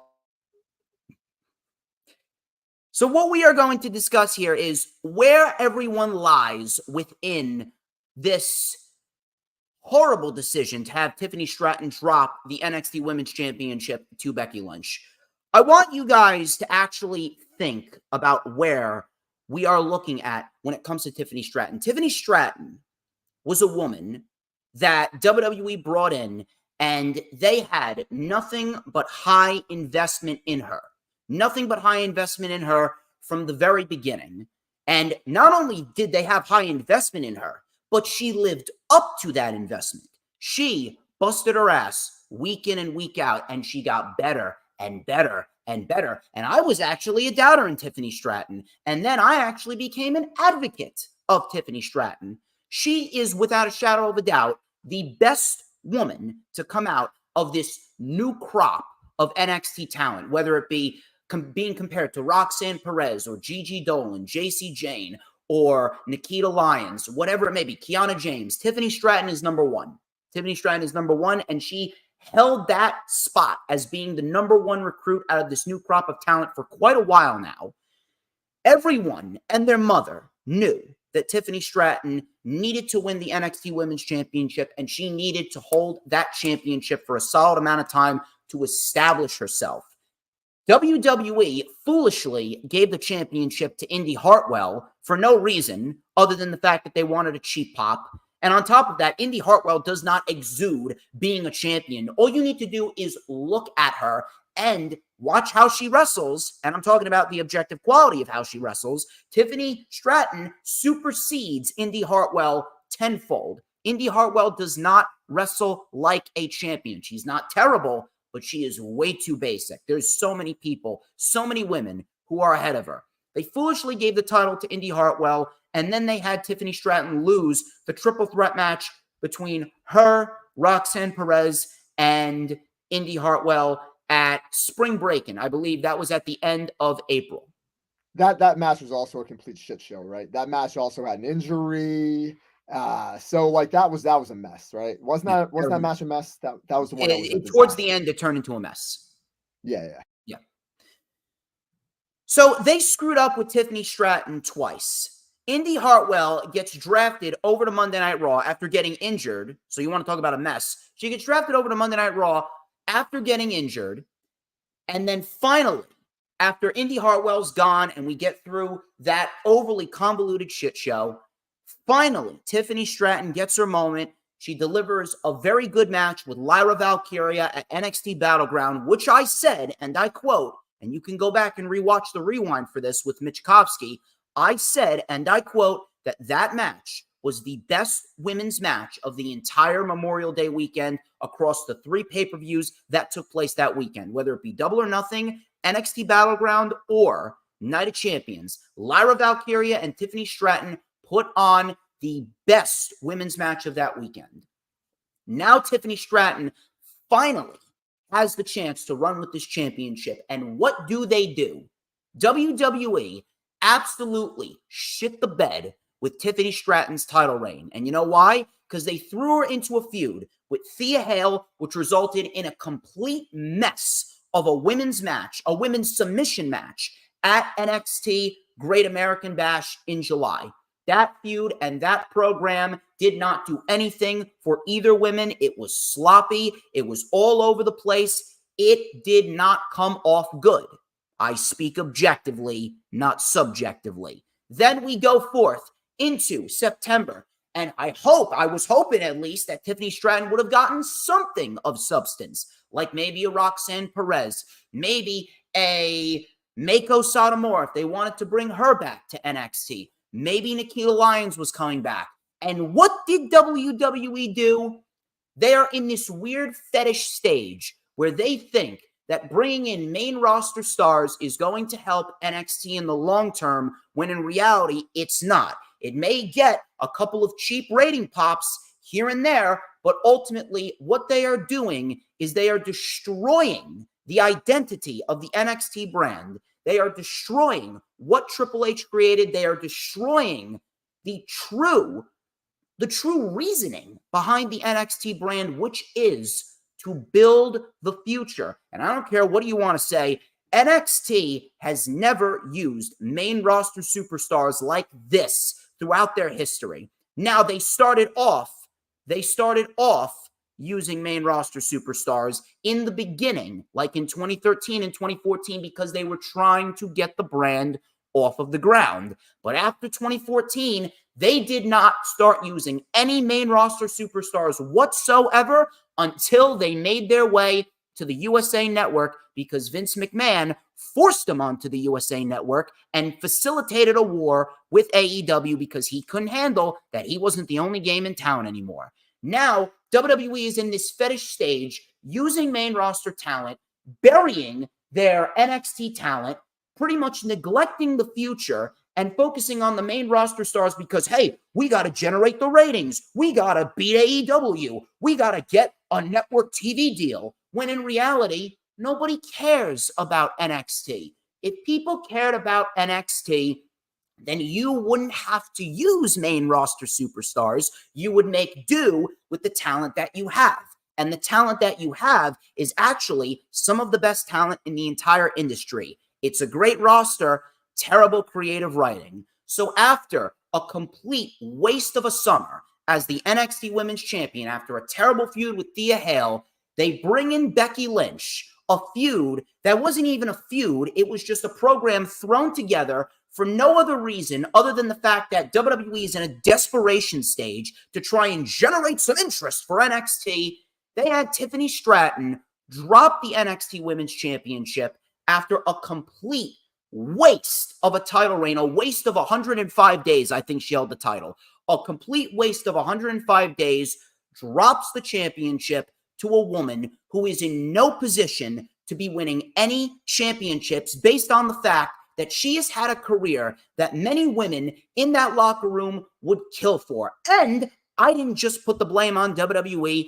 I put the blame on Becky Lynch as well. Becky Lynch revealed her true colors. She doesn't care about the industry. She doesn't care about the business. She doesn't care about the show. She doesn't care about anyone but herself. She is no better than Charlotte Flair. She is a selfish, manipulative piece of shit, and I do not want anything to do with her whatsoever. Matter of fact, I'm actually counting down the days to when she retires, because she deliberately went in there with a woman who has had nothing more than investment after investment after investment from WWE, knowing that she had no right to be there, knowing that she had no right to win that championship, and she willingly went in there. She beat Tiffany Stratton, and Tiffany Stratton's investment went down several pegs. You know why? Because Tiffany Stratton should not have been losing. Instead of a fruitful title reign, instead, Tiffany Stratton loses to a woman who came in from the main roster after a terrible feud, a great steel cage match, but a terrible feud with Trish Stratus, only to win the NXT Women's Championship out of desperation from WWE's perspective. And I'll even throw in an analogy here. Rhea Ripley, Charlotte Flair, WrestleMania 36, NXT Women's Championship, it's the same exact case. Charlotte Flair beat Rhea Ripley when she shouldn't have beaten Rhea Ripley. And I don't care what you want to claim Rhea Ripley is doing right now. When Rhea Ripley lost to Charlotte Flair, she lost herself. She regressed in the ring. She regressed on the microphone. She had little to no good creative booking. Then she got called up to the main roster, beat Asuka in a lifeless championship match at WrestleMania, got buried by Charlotte Flair again. Little to no one cared about her. She was in tag teams with Liv Morgan, tag teams with Nikki ASH, almost a superhero. Remember that garbage? She was in tag teams with so many other women. She had absolutely no identity. No one cared about Rhea Ripley, and it was all because of Charlotte Flair winning the championship from her when she shouldn't have. And I'm going to throw something else at you. You want to praise Rhea Ripley left and right nowadays? Go right ahead. But the only reason why Rhea Ripley, and this is factual information right here, the only reason why Rhea Ripley got to the position that she's in right now is because Vince McMahon retired for about 5 months in 2022 over the summer. If Vince McMahon had never retired and Triple H never took over for that small amount of time that he did before Vince manipulated his way back into the company, Rhea Ripley would have still been a dead act. And the only reason why she beat Charlotte at WrestleMania is because there was no other option. She had to beat Charlotte. If she didn't, Rhea Ripley would have been buried a third time. So at that point, there was no other option other than Rhea Ripley winning. It took her 3 years to rejuvenate her career after Charlotte Flair destroyed her. Now, could Tiffany Stratton rejuvenate her career? Probably. However, it ain't going to happen anytime soon. Because right now, what place does Tiffany Stratton have on the main roster? She has no place. They would essentially be calling her up with zero plans, because the right way to go about the women's division going into WrestleMania next year would be to have Bayley win the Royal Rumble and put over Io Sky, who should still be the women's champion, going into WrestleMania. As far as Rhea Ripley goes, Rhea Ripley, I don't even care what Rhea Ripley is doing right now, because her title reign, outside of that match with Natalya on Monday Night Raw, her title reign sucked. She is far from the best women's champion in the industry. That right belongs to Athena. So Rhea Ripley, if you ask me, Rhea Ripley should be dropping that title to Shayna Baszler at Crown Jewel, and then Shayna Baszler should go into WrestleMania, and she should be fighting a new star. Who? I don't know. Maybe they can build up someone else. Maybe they call up a new NXT wrestler. Maybe they call up a Roxanne Perez, and maybe you could build up the David versus Goliath type of matchup with Roxanne Perez being that come-behind babyface going forth to fight Shayna Baszler at WrestleMania. Tiffany Stratton does not fit into main roster plans as we speak.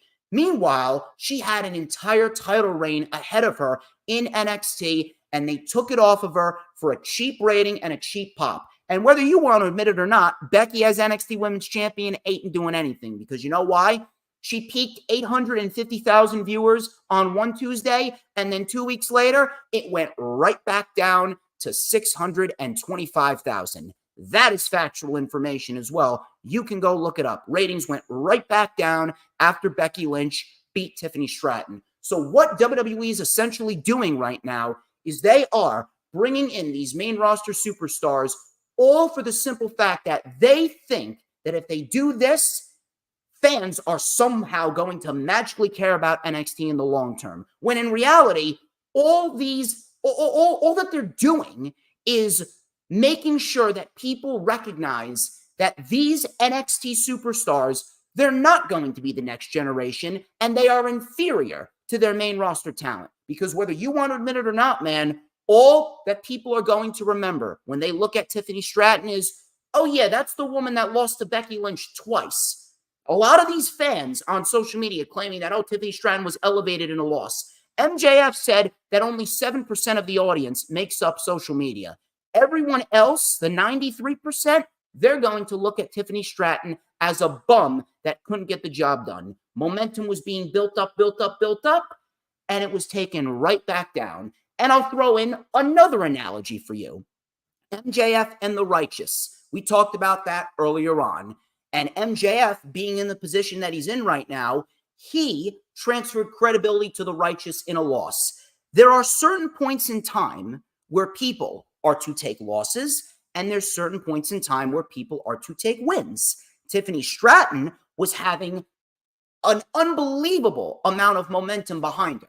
She had all the momentum in the world behind her heading into this NXT women's title reign, and they dropped the ball. Meanwhile, the Righteous, they've been on Ring of Honor for the majority of the year, having a feud with the Dark Order.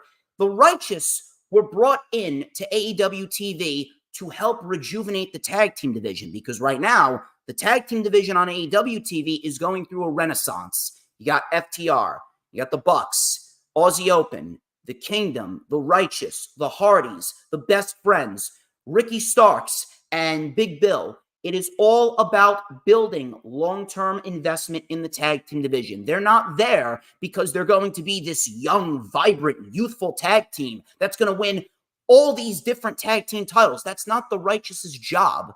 MJF is the young, up-and-coming talent that right now is in the process of becoming a legend. Now you put him, who right now has the most credibility out of anyone in AEW, against the Righteous. The Righteous did exactly what they need to do. And some people are going to ask, well, why did Tiffany Stratton get buried and the Righteous didn't? Because you can't get buried if there was never any credibility to bury to begin with.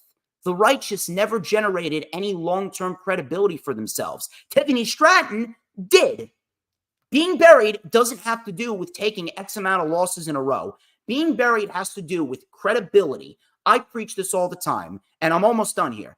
Credibility is to be transferred from one individual to another. Why are you going to transfer the Tiffany Stratton credibility to Becky Lynch when Becky Lynch is probably the most credible individual on the roster for the women as we speak outside of Charlotte? MJF was the rising star going up against the veterans that are there to help enhance the division. Tiffany Stratton was the young up-and-coming rising star going up against the veteran who should be putting people over. Becky Lynch should be putting everyone under the sun over. She shouldn't be holding another title for the next 5 years because she doesn't need it. You shake your head at me, but you know I'm right. She doesn't need it. And that is why ultimately Tiffany Stratton's losses against Becky Lynch will do her no good. Could she recover? Absolutely. But as far as I see it, all this did was have WWE showcase to us that they do not care about the next generation. They're desperate. They have no intention of putting any creative effort into new stars for the long term. And when it comes down to it all, they will never, ever let go of the past. And finally, I end it with, I speak objectively, not subjectively. Pay me. All of that was your opinion. Every single word you it was stated outside of the statistics about the ratings, that was pretty much the only thing you said that was objective fact. No, it's all fact. It's all objective. Everything, every single word that came out of your mouth was an absolute opinion. Yes. Nope. Absolute 100% DJ Storm's opinion. Dude, Becky Lynch, man, if you think she's got anything to do with this, bro, she's got nothing to do with this. You don't know what professional wrestling is. If you think that she's selfish, what's she supposed to do? Say no? Yes. She's supposed to tell her boss no? Yes, and she can. Why? You know what? She can hit Vince McMahon in his balls over and over again, and he will sit there and smile. That's not how it works, man. So Becky Lynch is one of the top. This is undeniable fact. Now, this is an objective, undeniable fact. She's one of the top superstars that WWE has had over the past 5 years, without a doubt, without a shadow of a doubt. Nobody is. Yeah, look at you. You're. That was all opinion, bro. Tiffany Stratton's 24 years old. Her mom called Greg Gagne to get her trained.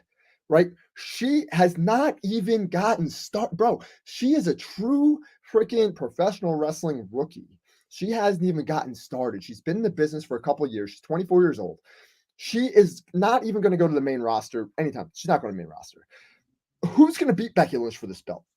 When Tiffany Stratton comes back and beats Becky Lynch, it's going to be freaking huge, dude. It's going to be a huge deal. Okay.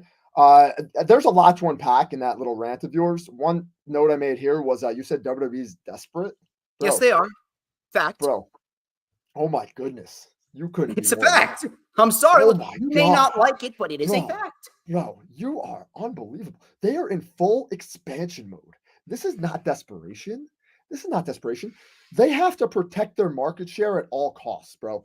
You have to protect your market share against each and every person that is competing against you, right? So they protected their market share this past Tuesday, and they absolutely wiped the floor with AEW, which was a freaking terrible AEW episode, in my opinion.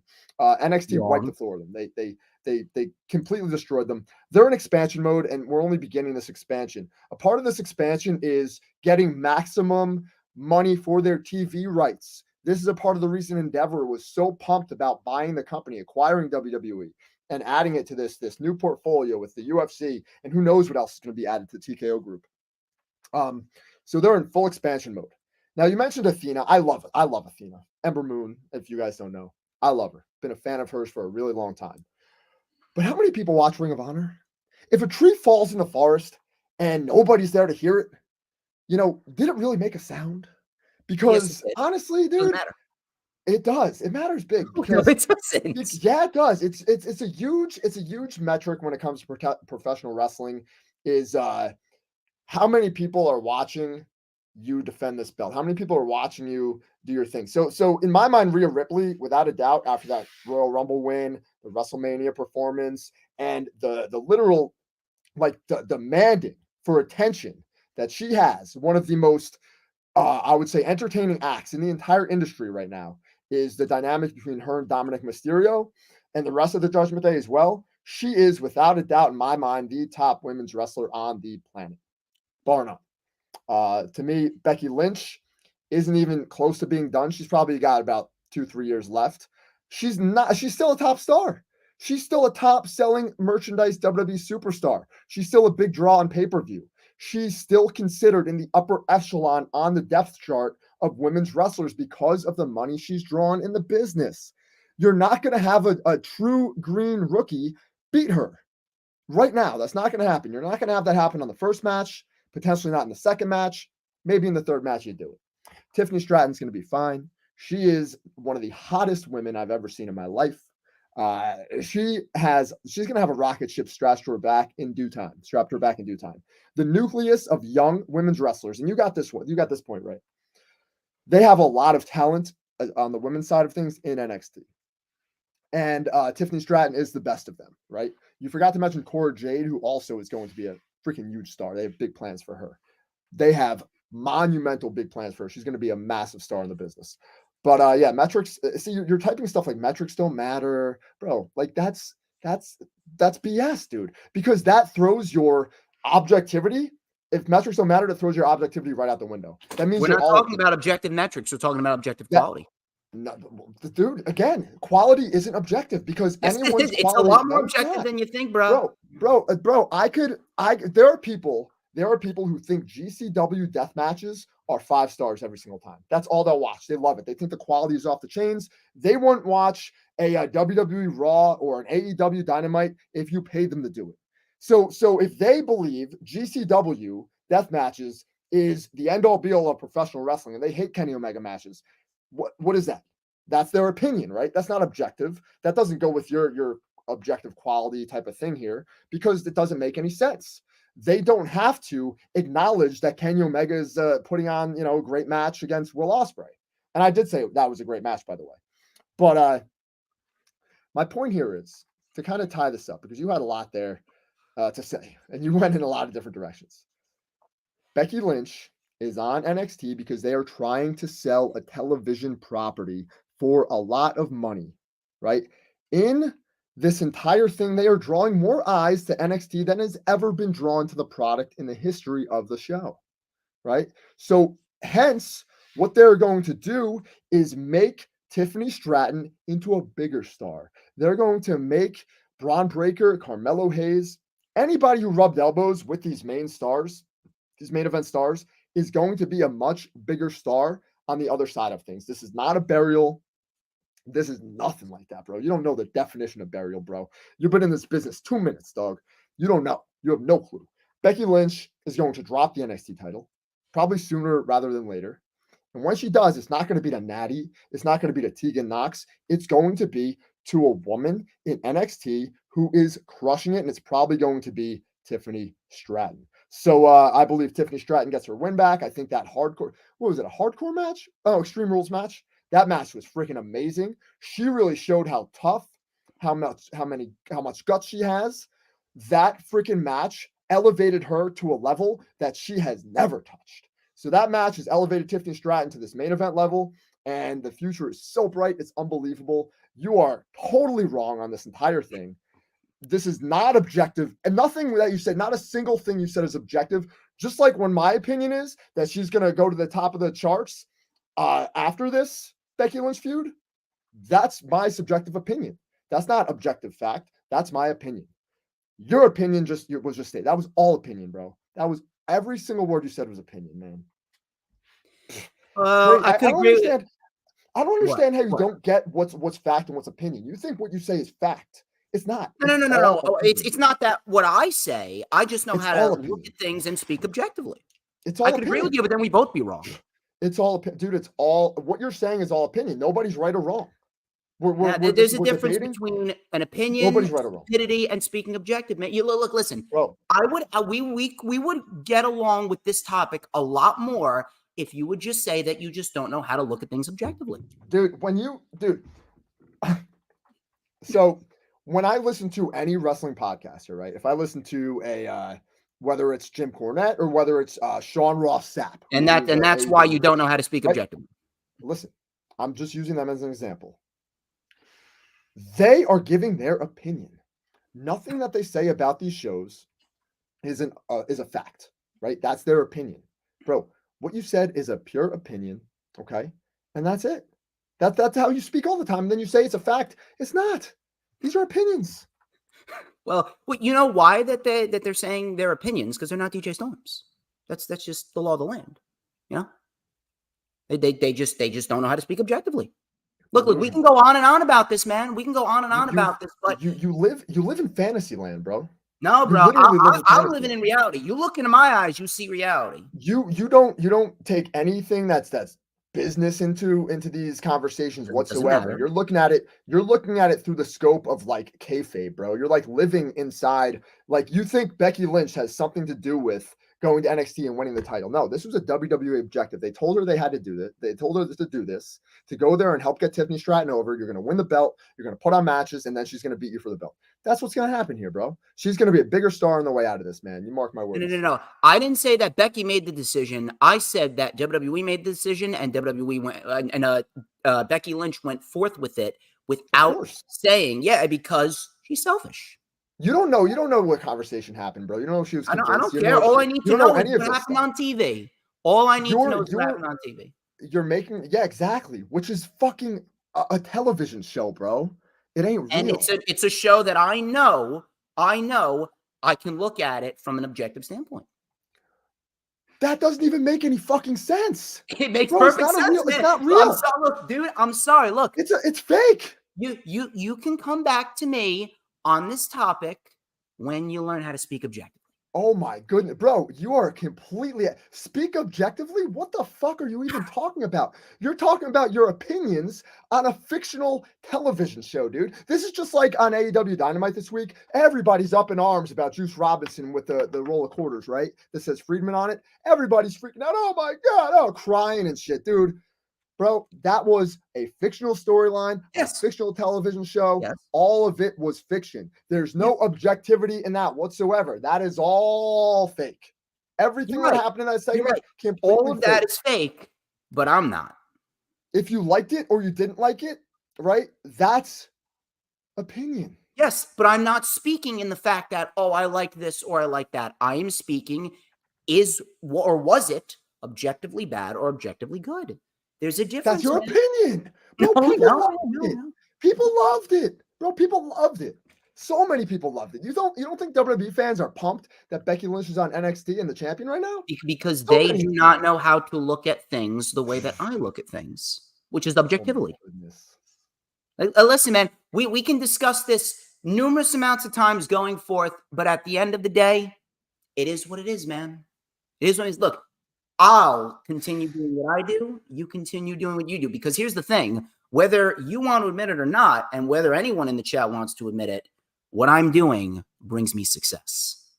Okay, but again, that does not change the point here that these are opinions that you have. And any wrestling analyst or journalist or whatever, unless you're actually reporting fact, like numbers, like statistics, like metrics, then you're talking in opinions, right? Like, or if you're talking about a fact that actually happened, then you're being objective, but you're talking in pure opinion, and that's what you always do. And that's what fans are always pointing out to you. They're like, "Dude, this is your opinion," and you're like, "No, no.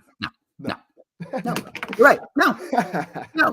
It's fucking great. Oh, by the way, I don't know if I told you guys, but tonight, Pro Wrestling Venom, the GTS legendary heavyweight champion, the whole reffing show, Jay Alletto, will have a major, monumental announcement that will shake the foundation of YouTube professional wrestling forever. You said that like 3 times already. You said that like 3 goddamn times. My show, bro. Come on. Say whatever I want. And Billy, she would never. You know why? Because she knows who I am and what I do. First of all, she is one of the top draws in the entire company. What I said, dude. Who cares? Who cares? Well, obviously USA Network does, and obviously I'm not a part of USA Network, therefore I don't care. Okay, I don't care. That's fine. But hey, dude, at the end of the day, they are doing this for a couple of reasons, and one of the main reasons is to sell this TV property. That's reason number 1. Number 2 is to get Tiffany Stratton over, which they have done. She was able to have the best match for her career with Becky Lynch and show that she's got toughness, grit, and she's not afraid to take chances. That match was crazy. No. I got nothing else, bro. Go ahead. Yeah. All right, well, we're going to move on to our 5th topic right now, and I'm going to do a little rant on this. If you want to get your thoughts out there first before I go into a rant on it, and I go forth with some more objectivity because I know that it's pissing a lot of people off, and that's exactly what I love about it. That's exactly why I love what I do, because I know that I piss people off by stating truth. No, I don't know who this Facebook user is, but no, high opinion, low objectivity. No, I am high objectivity, all objectivity, zero opinion. So we are going to go to our final topic. We're going to go into our final topic right here. What? Can you hear me? Because I'm frozen. Oh, yeah, I can hear you. I don't know why you're frozen, but I can hear you. My screen's frozen. Brilliant. All right, keep going. I'll fix it. Keep going. Yeah. So I wanted to throw it over to you actually because we're going to talk about our 5th topic, and then we're probably going to get out of here. Our 5th topic is the increase in quality in terms of Raw, SmackDown. Their pay-per-views have still been very good, but in recent months, Raw and SmackDown has actually gotten a lot better, and it was to my surprise, but I'm actually pleasantly surprised about it. So, Raw and SmackDown, they've gotten slightly better, but the question is why? Because what we are seeing right now, whether it be from Raw or SmackDown, a lot of the things that are taking place on our television screen, these aren't Vince McMahon tactics. None of this is. If Vince McMahon was still running the show, Tegan Knox wouldn't be on the show. JD McDonough wouldn't be on the show. We would not be getting better wrestling matches. Bronson Reed wouldn't have been being built up as dominantly as he is. They wouldn't be continuing the program with Gunther and Chad Gable. They probably would have dropped Chad Gable to the wayside. Plenty of other material. LA Knight as well. Although I do have my reservations about what took place on SmackDown last night.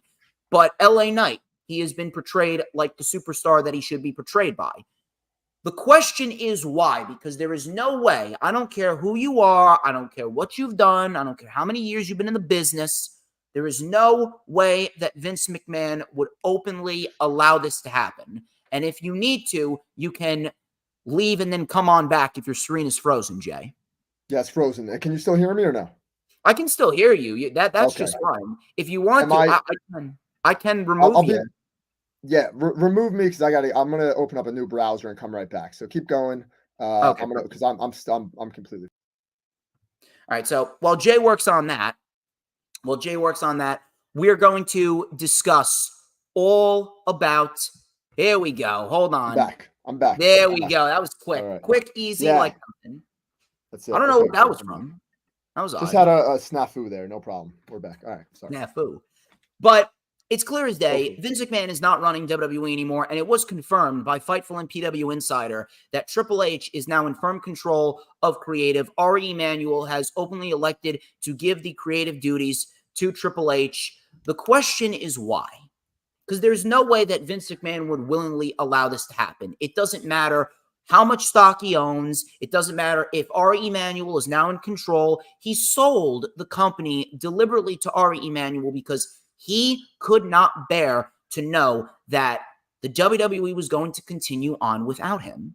Vince McMahon is an evil, sadistic, manipulative son of a bitch that will do anything and everything. You want to put your eyes in your hand, man, but you know it's true. At the end of the day, Vince McMahon is a sociopath. He's a sociopath that belongs in a straitjacket, locked up in a jail cell. So where are we getting this increase in quality from? I don't know. Could it very well mean that Vince McMahon is under investigation from the government already and it's not being made public? That's a possibility. I don't know. I'm not saying it's a definite because I truthfully don't know what's going on. Something is going on backstage that is not being made public. Now, I have my own theory, and I will talk about my theory once I get your stance on this, because I actually do want to get your stance on this before I throw down a theory that no one has even thought about. So what do you got for me, Jay? Vince McMahon underwent spinal surgery in July. That'll put him on the shelf. Remember, he's 78 years old. He should be literally in bed doing rehab for 6 to 8 months, perhaps even a year, almost a year, for this major spinal surgery he had. So the fact that he even got out of bed to open up TKO was a miracle, right? So there's a lot going on here. Vince has stated himself, Bruce Pritchard has talked about this openly. Many people in the business have talked about this, and this is true from his mouth, that he is looking at things from a wide perspective, a wide lens. He's no longer in the day-to-day. He's no longer in the weeds, so to speak. He's not doing that anymore. He's looking at things from 50 feet in the sky or whatever. So, yeah, you're correct that things are changing. Triple H does have creative control of the company, which is the right thing to do at this point. But Vince McMahon will be back for WrestleMania season. Okay, he's still in charge of his shares of the company. The reason there's a lot of things here that people don't recognize because they don't follow what's happening with the stock and the reason why the stock price went down and stuff. Yes, there is an investigation, and this investigation is literally just tying up loose ends from the internal investigation that happened with the WWE, where they found absolutely nothing outside of payments. Vince actually gave his own, like, you got to remember something. Vince McMahon has owned the WWE since 1980 or 1979, 1981, something like that, 82. I can't remember the exact year he bought it from his dad, but early 80s, right? He's an old school guy. That's his money. He had no intentional wrongdoing. They found that he had no intentional wrongdoing. He paid every dime back. He paid for the investigation. All of this is hogwash, man. The SEC needs to just put a ribbon on this. They need to go and they need to search it to make sure everything was fine. At the end of the day, that's what's going to happen. There's no pending litigation. I know you wrote that in the notes. Pending litigation. That's bullshit. This is simple SEC stuff. And the WWE has been under SEC investigation numerous times. The frivolous lawsuit from the writer who claimed racism has been dropped, and it cannot be tried again because that was bullshit. So that lady is fucking. Oh yeah, I didn't pay that any attention. You remember that Brittany Abrams? She said that there was racism. She was forced to write racist storylines, so she was trying to sue Vince, Stephanie, everybody, and that got dropped, and they cannot try that again because it was BS. So Vince, the reason the stock price went down is because all of Vince's shares in TKO are up to be bought, right? And this is something that is common in the world of business when there's an investment or there's a merger, is that maybe one of the partners will put all of their shares up. This protects TKO Holdings because it gives them a way out of Vince McMahon being in this company. He could retire now at any point. He can just sell all of his shares and get the fuck out. This is his company. This is his money. Nobody else should have sold this company but Vince McMahon. If anybody was going to get a payday for the success of WWE, it's Vince McMahon. It shouldn't be Stephanie. It shouldn't be Triple H. It shouldn't be Shane McMahon. It shouldn't be Shane McMahon's kids or Stephanie's kids. It's Vince, right? So Vince McMahon has been able to sell this company at $9 billion valuation after basically like a $1 million initial investment. You're talking $9 billion, bro. So we'll see him back for Royal Rumble and WrestleMania season. I'm quite certain about that. I do know that he loves Cody Rhodes, so he's invested into Cody Rhodes, so I think that's going to go on as planned. Some of the other people who you mentioned that are now getting a push, like we're seeing some of that Triple H's team get more involved, right? They're getting mixed into the show. Like even last night you saw, or maybe it was Monday Night Raw, you saw like Caden Carter and and whoever what's her Katana name? Chance. Katana Chance. Yeah, you saw them on the show. And they're Who not usually I around. love. She's adorable. Yeah, they're fantastic. And that's something that Triple H is going to do. He's going to find a way to filter in his team. Now, you probably don't remember this, but I was very, very pissed off at Vince McMahon when he fired Triple H's whole team after the cardiac event, which I believe is still shady to this day. Because back then you were actually looking at things how I looked at things. No. Nope, I was not. I've never really like changed my way of looking at wrestling. No, You're a Vince McMahon. You are a mark for Vince. You are an absolute. I've always loved Vince McMahon since I was a little kid. He was like the soundtrack of my childhood. I've always loved Vince McMahon. Now more so than ever because you defend them blindly and not acknowledging how bad they are. I don't defend them blindly. I don't defend them blindly. WWE right Every other word out of your mouth is TKO's cool. TKO rules. TKO Holdings is amazing, dude. This is like my dream. This is like my dream company. WWE and UFC. Are you kidding? I'm a huge UFC fan. I love this. This is amazing for me. And I'm also heavily invested, by the way. So there's a lot of reasons here. And again, at the end of the day, I've always been an advocate for WWE doing the right thing for business, and that's what they did here. They did the right thing for business. This investigation is going to go nowhere. He's paid all the money back. NDAs are super common Google celebrity NDAs and see how many of these celebrities have NDAs signed by anyone they go out with, anyone they go on a date with, anybody they even hang out with. So Vince McMahon doing this to stop women that he had consensual relationships with from talking about the relationship publicly is just smart business, man. Any lawyer would tell him to do that. So you're going to find nothing out of this. Mr. McMahon's going to be fine. He's not going to jail. There's no reason to go to jail. Yeah, they are. He's a sexual predator.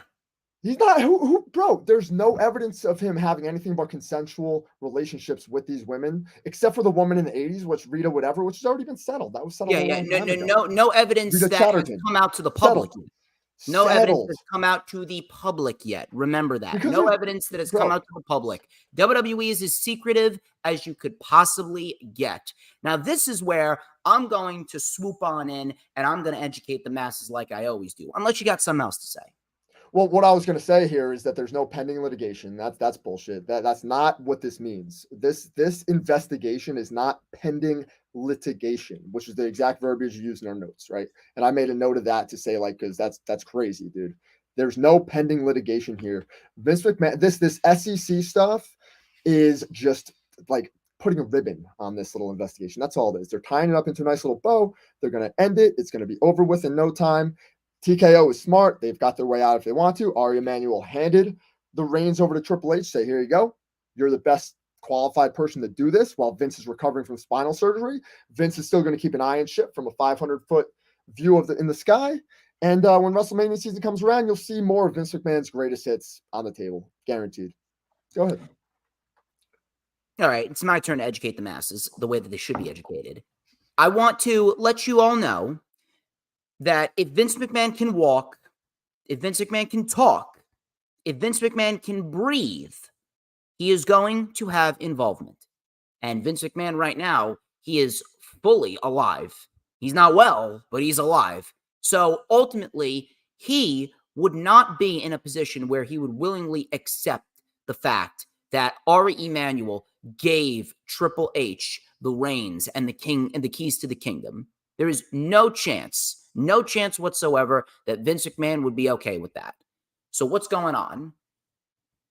At the end of the day, man, if you're telling me that this government investigation, that it's not justified and there's not a chance that it could be pending, you are delusional.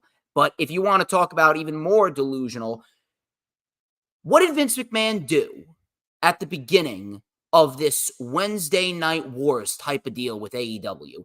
Vince McMahon facilitated a war by himself because he could not handle the fact that he wasn't the only game in town anymore. Fact. And what did he do? He took Triple H's baby, NXT, from the WWE Network, put it on the USA Network at 2 hours. He didn't care if it succeeded or if it failed.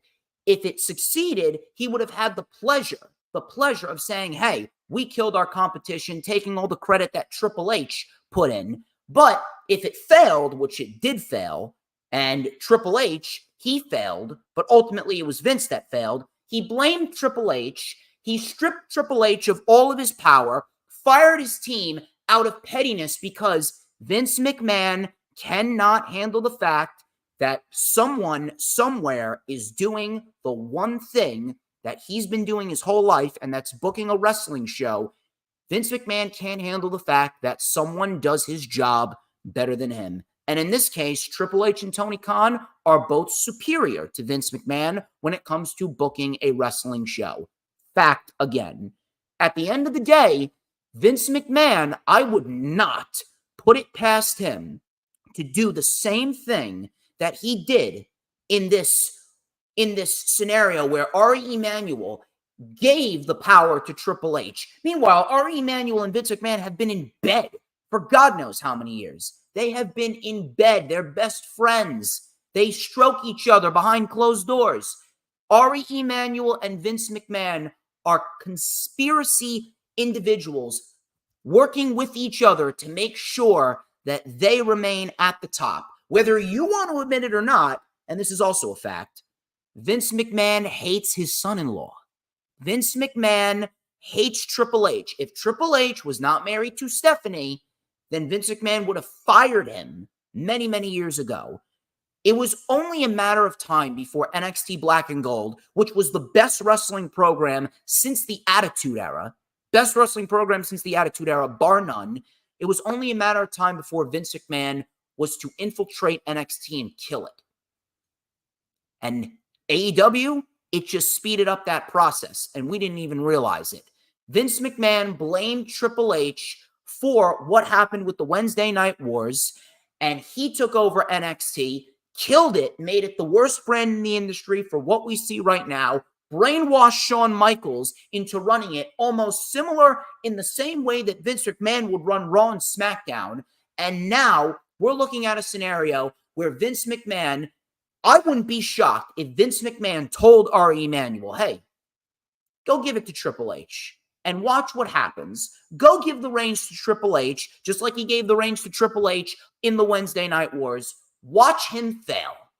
Vince McMahon is deliberately trying to set Triple H up for failure, because if the slightest thing goes wrong, whether it be a slight change in the ratings, a slight change in stock, a slight change in interest, whatever it may be, a slight change in anything, what do you think Vince is going to do?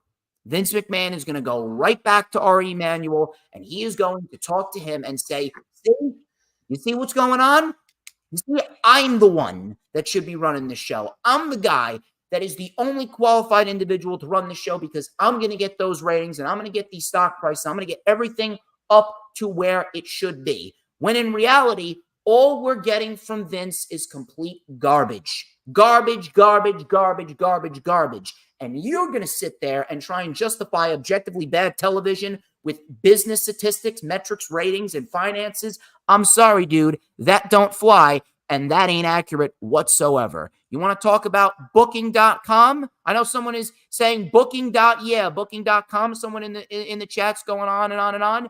Triple H is the one that should be running booking.com. When it comes to Vince McMahon, he should have nothing to do with creative writing. Vince McMahon couldn't even sit back and accept his retirement back in July of 2022 last year. He couldn't even accept that. So he manipulated his way back into the company by using his stock ownership to try and hold the company hostage unless he was there to help facilitate a sale. So he sold it to Ari Emanuel so that way he has all the power. It's his company.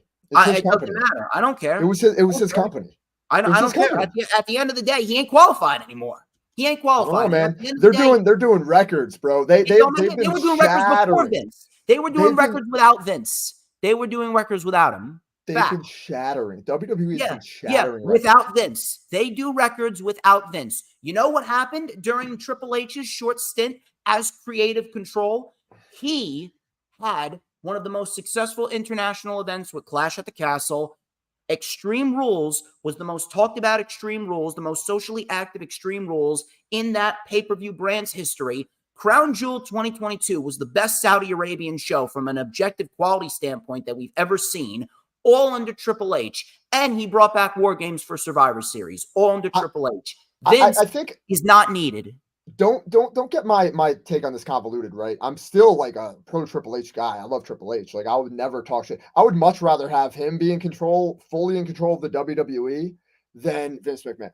Okay, so let's not Sure as get hell that. don't come off that way. Let's not get that. Let's not get that convoluted, bro. Let's not get that fucked up because I've maintained this. I was mad at Vince when he got rid of Triple H's whole team because I had put a lot of money into WWE stock myself based on the fact that Triple H was going to get the reins of the company into the future. When when we found out that Triple H was going to be okay from this heart attack, because I was fucking nervous for the guy. Cardiac event, whatever they called it. I think it was a whoop whoop problem, but that's just me. I think he took a little bit of a stab in the arm, but that's what I think might have happened to him. I But think it was Vince and his team. Vince and his team caused Triple H's heart attack. well, maybe. But Yes. at the end of the dude, you got to remember he took a shot in the arm, bro. Live. He did it on Twitter live. Okay. And this happened to a lot of people, including somebody I know personally who a few weeks after the shot in the arm, they had a heart attack. Old guy. Anyway, the point I was trying to make is now that we're in this point where Vince McMahon himself has said that he's going to look at things from a view in the sky, right? He's going to look at things He's a bullshit artist. a broad thing. This guy is going to be with this company until he no longer wants to be. It's his company. It was his company. He regretted the retirement. He got bad advice. He should have never retired. He should have never. He should have retired because He he's should have not never worthy Bro, anymore. He should have never cowered to these fucking people within the company that were trying to sabotage him. He's a sexual predator. He deserves it. He deserves to be locked in jail. These are allegations. You're making allegations that he. You don't think that Vince did it? You do. I don't know. Not know. You don't even know who you're talking about, bro. Bro, you don't even know who you're talking about. I don't know if he did it or not. I know he did do it. He probably did. I know Vince. Dude, if you're surprised, if anyone out there is surprised that Vince McMahon is a depraved cheater on his wife type of guy, you have been paying attention to the guy. I'm not surprised. I just want him to be in jail because that's where he belongs. For what? Dude, adultery isn't something to throw somebody in jail for.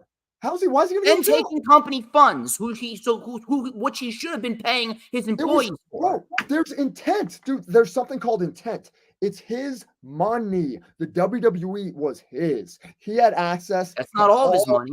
Some of it belongs to the people that he employs. Dude, this is the way it works, right? If you make a payoff like this, an NDA, if you make a payoff like this, right, through your company, you're allowed to do this. Right? This is something that's allowed to do. They found that he did it and he never paid the note back. Dude, this was no malintent. There was no malicious intent here, right? That's what they've discovered through the investigation. This is why they do investigations. There was no malicious intent. So he paid them off to say that there was no malicious intent. Got it. These were consensual relationships by every indication. NDAs are super common when it comes to this. I'm sure Mr. Pfizer and Taylor Swift are going to have an NDA after their little fake relationship they're doing. So at the end of the day, we don't really. Okay, look, DJ Storm is right. This man's a sexual predator. Bottom line, bro. Okay, that very well might be the case because he's a depraved sicko, but he hasn't broken. What laws has the guy broken? He hasn't broken any laws. There's not a single. You're doing what the government's trying to do to Trump right now. You're vilifying. No. See, Trump actually aided in making America a better place. Vince has not aided in making wrestling a better place whatsoever. Oh yeah, yes. Oh, dude, if there was no Vince McMahon, we wouldn't be talking right now. If there was no Vince McMahon and wrestling was still doing good right now, I would look like a genius. This conversation wouldn't happen if there was no Vince. At the end of the day, we'll see what happens. They're going to put a nice little bow on this, whatever investigation this is. This is common shit with the SEC, with the government. Put a little bow in it. And we're going to go on business as usual. Keep breaking records. TKO stock is going to go through the roof. I'm accumulating more and more and more day by day. Yeah, WWE is going to be in their best position they've ever been in with this new global expansion. I'm going to accused. You're saying accusation. Whoever Maria Garciela Sayas is, accusations, bro. Anybody can accuse anybody of anything. All right, you're making it like this happen, like that this fucking happened, that there's evidence of this happening. All the evidence points to consensual relationships, NDA, money that was paid. This happens all the time. Do a Google search, especially with celebrities, millionaires, billionaires. Go look it up. when it comes down to it all, I don't think that it's ultimately going to come down to a government investigation. I honestly believe, and if you're going to tell me that Vince wouldn't do this, again, you're delusional. Vince McMahon deliberately told Ari Emanuel to give Triple H the keys to the kingdom because he wants Triple H to screw up just at least once so we could use that against him and then strip Triple H of his power and continue to embarrass the professional wrestling world because Vince McMahon should not be in control of a company, period. He is not fit to do so. He is a mentally unstable freak, whether you want to admit it or not. It is objective. Oh no, it's not, dude. You are. It is objective, bro. You are just. You're like living. You live in this fantasy land, right? You live in this That's like you, Dave bro. Meltzer. You're the one that's in a fantasy world. You live in this Dave Meltzer, Brian Alvarez fantasy land of just like blind hatred of Vince McMahon. Look at this freaking. And you live in a fantasy world of Jim Cornette and Eric Bischoff and all these other dinosaurs that don't know jack about wrestling. They don't. You're telling me Jim Cornette and Eric Bischoff? Jim Cornette doesn't know jack about modern day wrestling, and I am superior to him. And guess what? Wow. Guess what? Here's another thing right here. Delusional. Had I been around for as long as he'd been around, and yes, Jim Cornette is cuckoo, and so are you. If I had been around for as long as he's been around, and people actually preferred quality analytics over stupidity, we all know who number one in terms of analytics money would be. That would be me. I want to make this clear because I just saw a little comment here, dude. I'm not defending Vince McMahon's conduct. Yes, no, I'm not defending his conduct. You are. I'm defending his bro. I like giving your I've always done this. I'm not defending his sexual predatorial conduct, whatever the shit is. These allegations. I'm not defending any of that stuff, bro. I don't find adultery to be something that is good. I don't do it. I don't like it. I think it's scumbag behavior, right? And that's a scumbag behavior, but it's not illegal, okay? It's just being a scumbag. It's just being a depraved fucking scumbag that none of us should be surprised of. But I will always defend the guy's business acumen and the fact that he has built a juggernaut and he has allowed Endeavor to build an even bigger juggernaut that's going to make me rich. It's going to make me a lot of fucking money, and I'm excited about that. And at the end of the day, Vince McMahon's probably going to be around for the next 20 years, I'm thinking. Guy ain't going to die anytime soon. And we will see what happens in the future. But I'm excited for the next year of TKO Group Holdings and WrestleMania and everything that's coming with the WWE, man. This is going to be exciting times. So essentially, you are a WWE stooge. Mm-mm. I mean, that's pretty much what it is. You I just call things how I see it. What I just said. I call things how I see it. I call things how I see it. So you're a stooge. You're calling me a stooge. How does that make me a stooge? You are. That's what you are. How does that? I'm not a stooge, bro. How does that make me a stooge? Because you defend this company with absolutely no valid criticism. And like I've been saying, what have I been saying for the entire stream? I've been criticizing the company for 15 years. Not now. Reasons. Right now. That's why I said you changed. I like the past 6 to 12 months, they've been on fire. The past 6 to 12 months, AEW has been fledgling. That's just what's been happening. You're wrong. You're wrong. From what I've been watching, bro. I went to an AEW show and it was a fucking mess. I went to Rampage with Mike Tyson, Atlantic City. That fucking live event was a mess, dude. That thing was a disaster. That being at that show is indication why I'll probably never go to another AEW show again, because that thing was an unmitigated mess. And every WWE show I ever go to is fucking fantastic. It's phenomenal. It's a great experience. On top of that, my opinion, AEW has been a mess for about 6 to 12 months. They fired their top guy. They've been an justifiably disarray. They needed to. They've been in absolute disarray. The show is convoluted. WWE, on the other hand, has a clear cut, to me, path forward. They know what their objective is. They've got the longest reigning world champion in fucking forever. So and he's doing nothing. They're firing on all cylinders right now, dude. The show has been fucking great. So yeah, that's where I'm at. I would really have a lot more respect for you right now if you would just say that you're a WWE stooge and move on. I don't, bro. If you think that's what you are, dude. If you think for 1 second that the GTS legendary champion of the world has any need to get your respect, you've got another thing coming, pal. Another thing. Just wait till I show up at GTS Wrestling. That title's mine. I don't know. I don't know if you're going to, bro. Hey, Grim, if you're watching, book me, bruh. Book You better me. go So I talk to can him. Go talk to objectively him. make that show the best show on YouTube. Bro, come on. Come on. It looks like we got everything we needed to get out, and it looks like I would say that this one was actually more of a success than episode number 1. Ladies and gentlemen, that wraps up this edition of World of Wrestling, episode 2. Unfortunately, PWP Nations World. I don't want to get sued. Let's make sure we call this from now on. This is a note that I made. I forgot to tell you before we started. PWP Nations World of Wrestling. All right, we gotta put that there every single time. It's PWP Nations World of Wrestling, just so everybody knows. PWP Nations World of Wrestling. Are you working for someone now? I thought you were self-made. What do you mean working for somebody? I thought you were self-made. Like, you don't want to get sued? Who is going to sue you? Well, I don't know. If World of Wrestling is like trademarked and I don't know about it, if it's PWP Nations World of Wrestling, that means it's mine. If it's just World of Wrestling, fair game. PWP Nations World of Wrestling. How's that sound? Sounds a lot better. Way better. That wraps up this edition of PWP Nations World of Wrestling, episode 2. And unfortunately for everyone else, you guys are going to have to wait another month because this is a monthly show. But Jay, certainly a lot of good back and forth. And you're damn right, Trump not guilty. Trump 2024 now more than ever. Next week, I'm going to have a t-shirt, or next month, that says Vince McMahon's face, but it won't be a mugshot because he's not getting arrested. It's just going to have his face. It's going to say not guilty.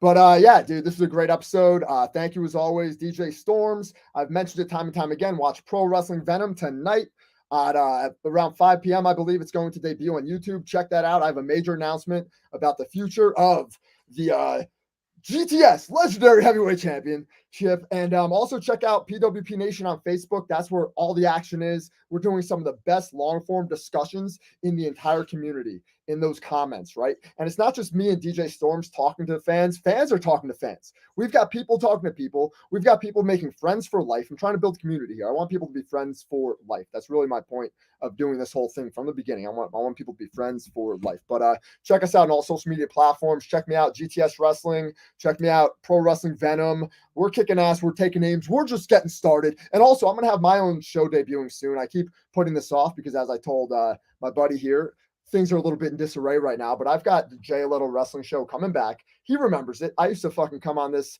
platform and talk shit constantly. I'm going to do it again, and it's probably going to be Tuesday nights, 10 p.m. after NXT. That's what I'm thinking. That's my old kind of time slot when the original PWP Nation Radio debuted. So, yeah, I got a lot of things working, a lot of things cooking. Thank you again so much for everybody who watched this, who took in this content. Thank you, DJ Storms. This was a great fucking episode, bro. And by the way, you're going to have to get back on the PWP Nation website too, because I think that we can make some moves over there. Yeah, that's something that was in the beginning of the plan. Was the website was really the focal point of it. But right now, Facebook is really pushing the content, and I think there are ways to integrate the two, to put them together and kind of have them both kind of talk to each other. And we'll work on that. We'll do some stuff for that in the future. Stick around because I actually want to talk to you after we get off the air. But all right, before we get off, you already know where to find me. Check out all the links in the description. Like, comment, and subscribe. If you guys want to go check out the LFU from this past Wednesday, go check out the LFU from this past Wednesday. Thank you very much, Jay Alletto. It was a pleasure. Pleasure going back and forth. Pleasure talking to the GTS Wrestling Legendary Heavyweight Champion and one of the faces of Pro Wrestling Venom. Great banter, as usual. And maybe one day I'll teach you how to speak objectively. I know that you love it. All it takes is one super kick to the chin, 3 seconds, and you can be a world champion, baby. And that's exactly what I plan on doing one of these days. We're going to have to bring our feud to GTS. But till next time, he is Jay Alletto. I'm DJ Storms. This has been World of Wrestling, PWP Nation World of Wrestling. Before we get out of here, man, you already know what to say. Very important question, and you better answer it right. Who runs the IWC? Bro, we both do. And we're doing it right now on Facebook. We're kicking ass. We're taking names. Get over there. We are all running the IWC here at PWP Nation, including DJ Storms, who's doing some great work. But, you got a lot to learn, pal. Oh, dude, trust me. When it comes to DJ Storms, I'm God in this community. Ladies and gentlemen, you have an awesome, awesome weekend. Cause we want retribution. Oh yeah, we want retribution. Oh yeah, we want retribution.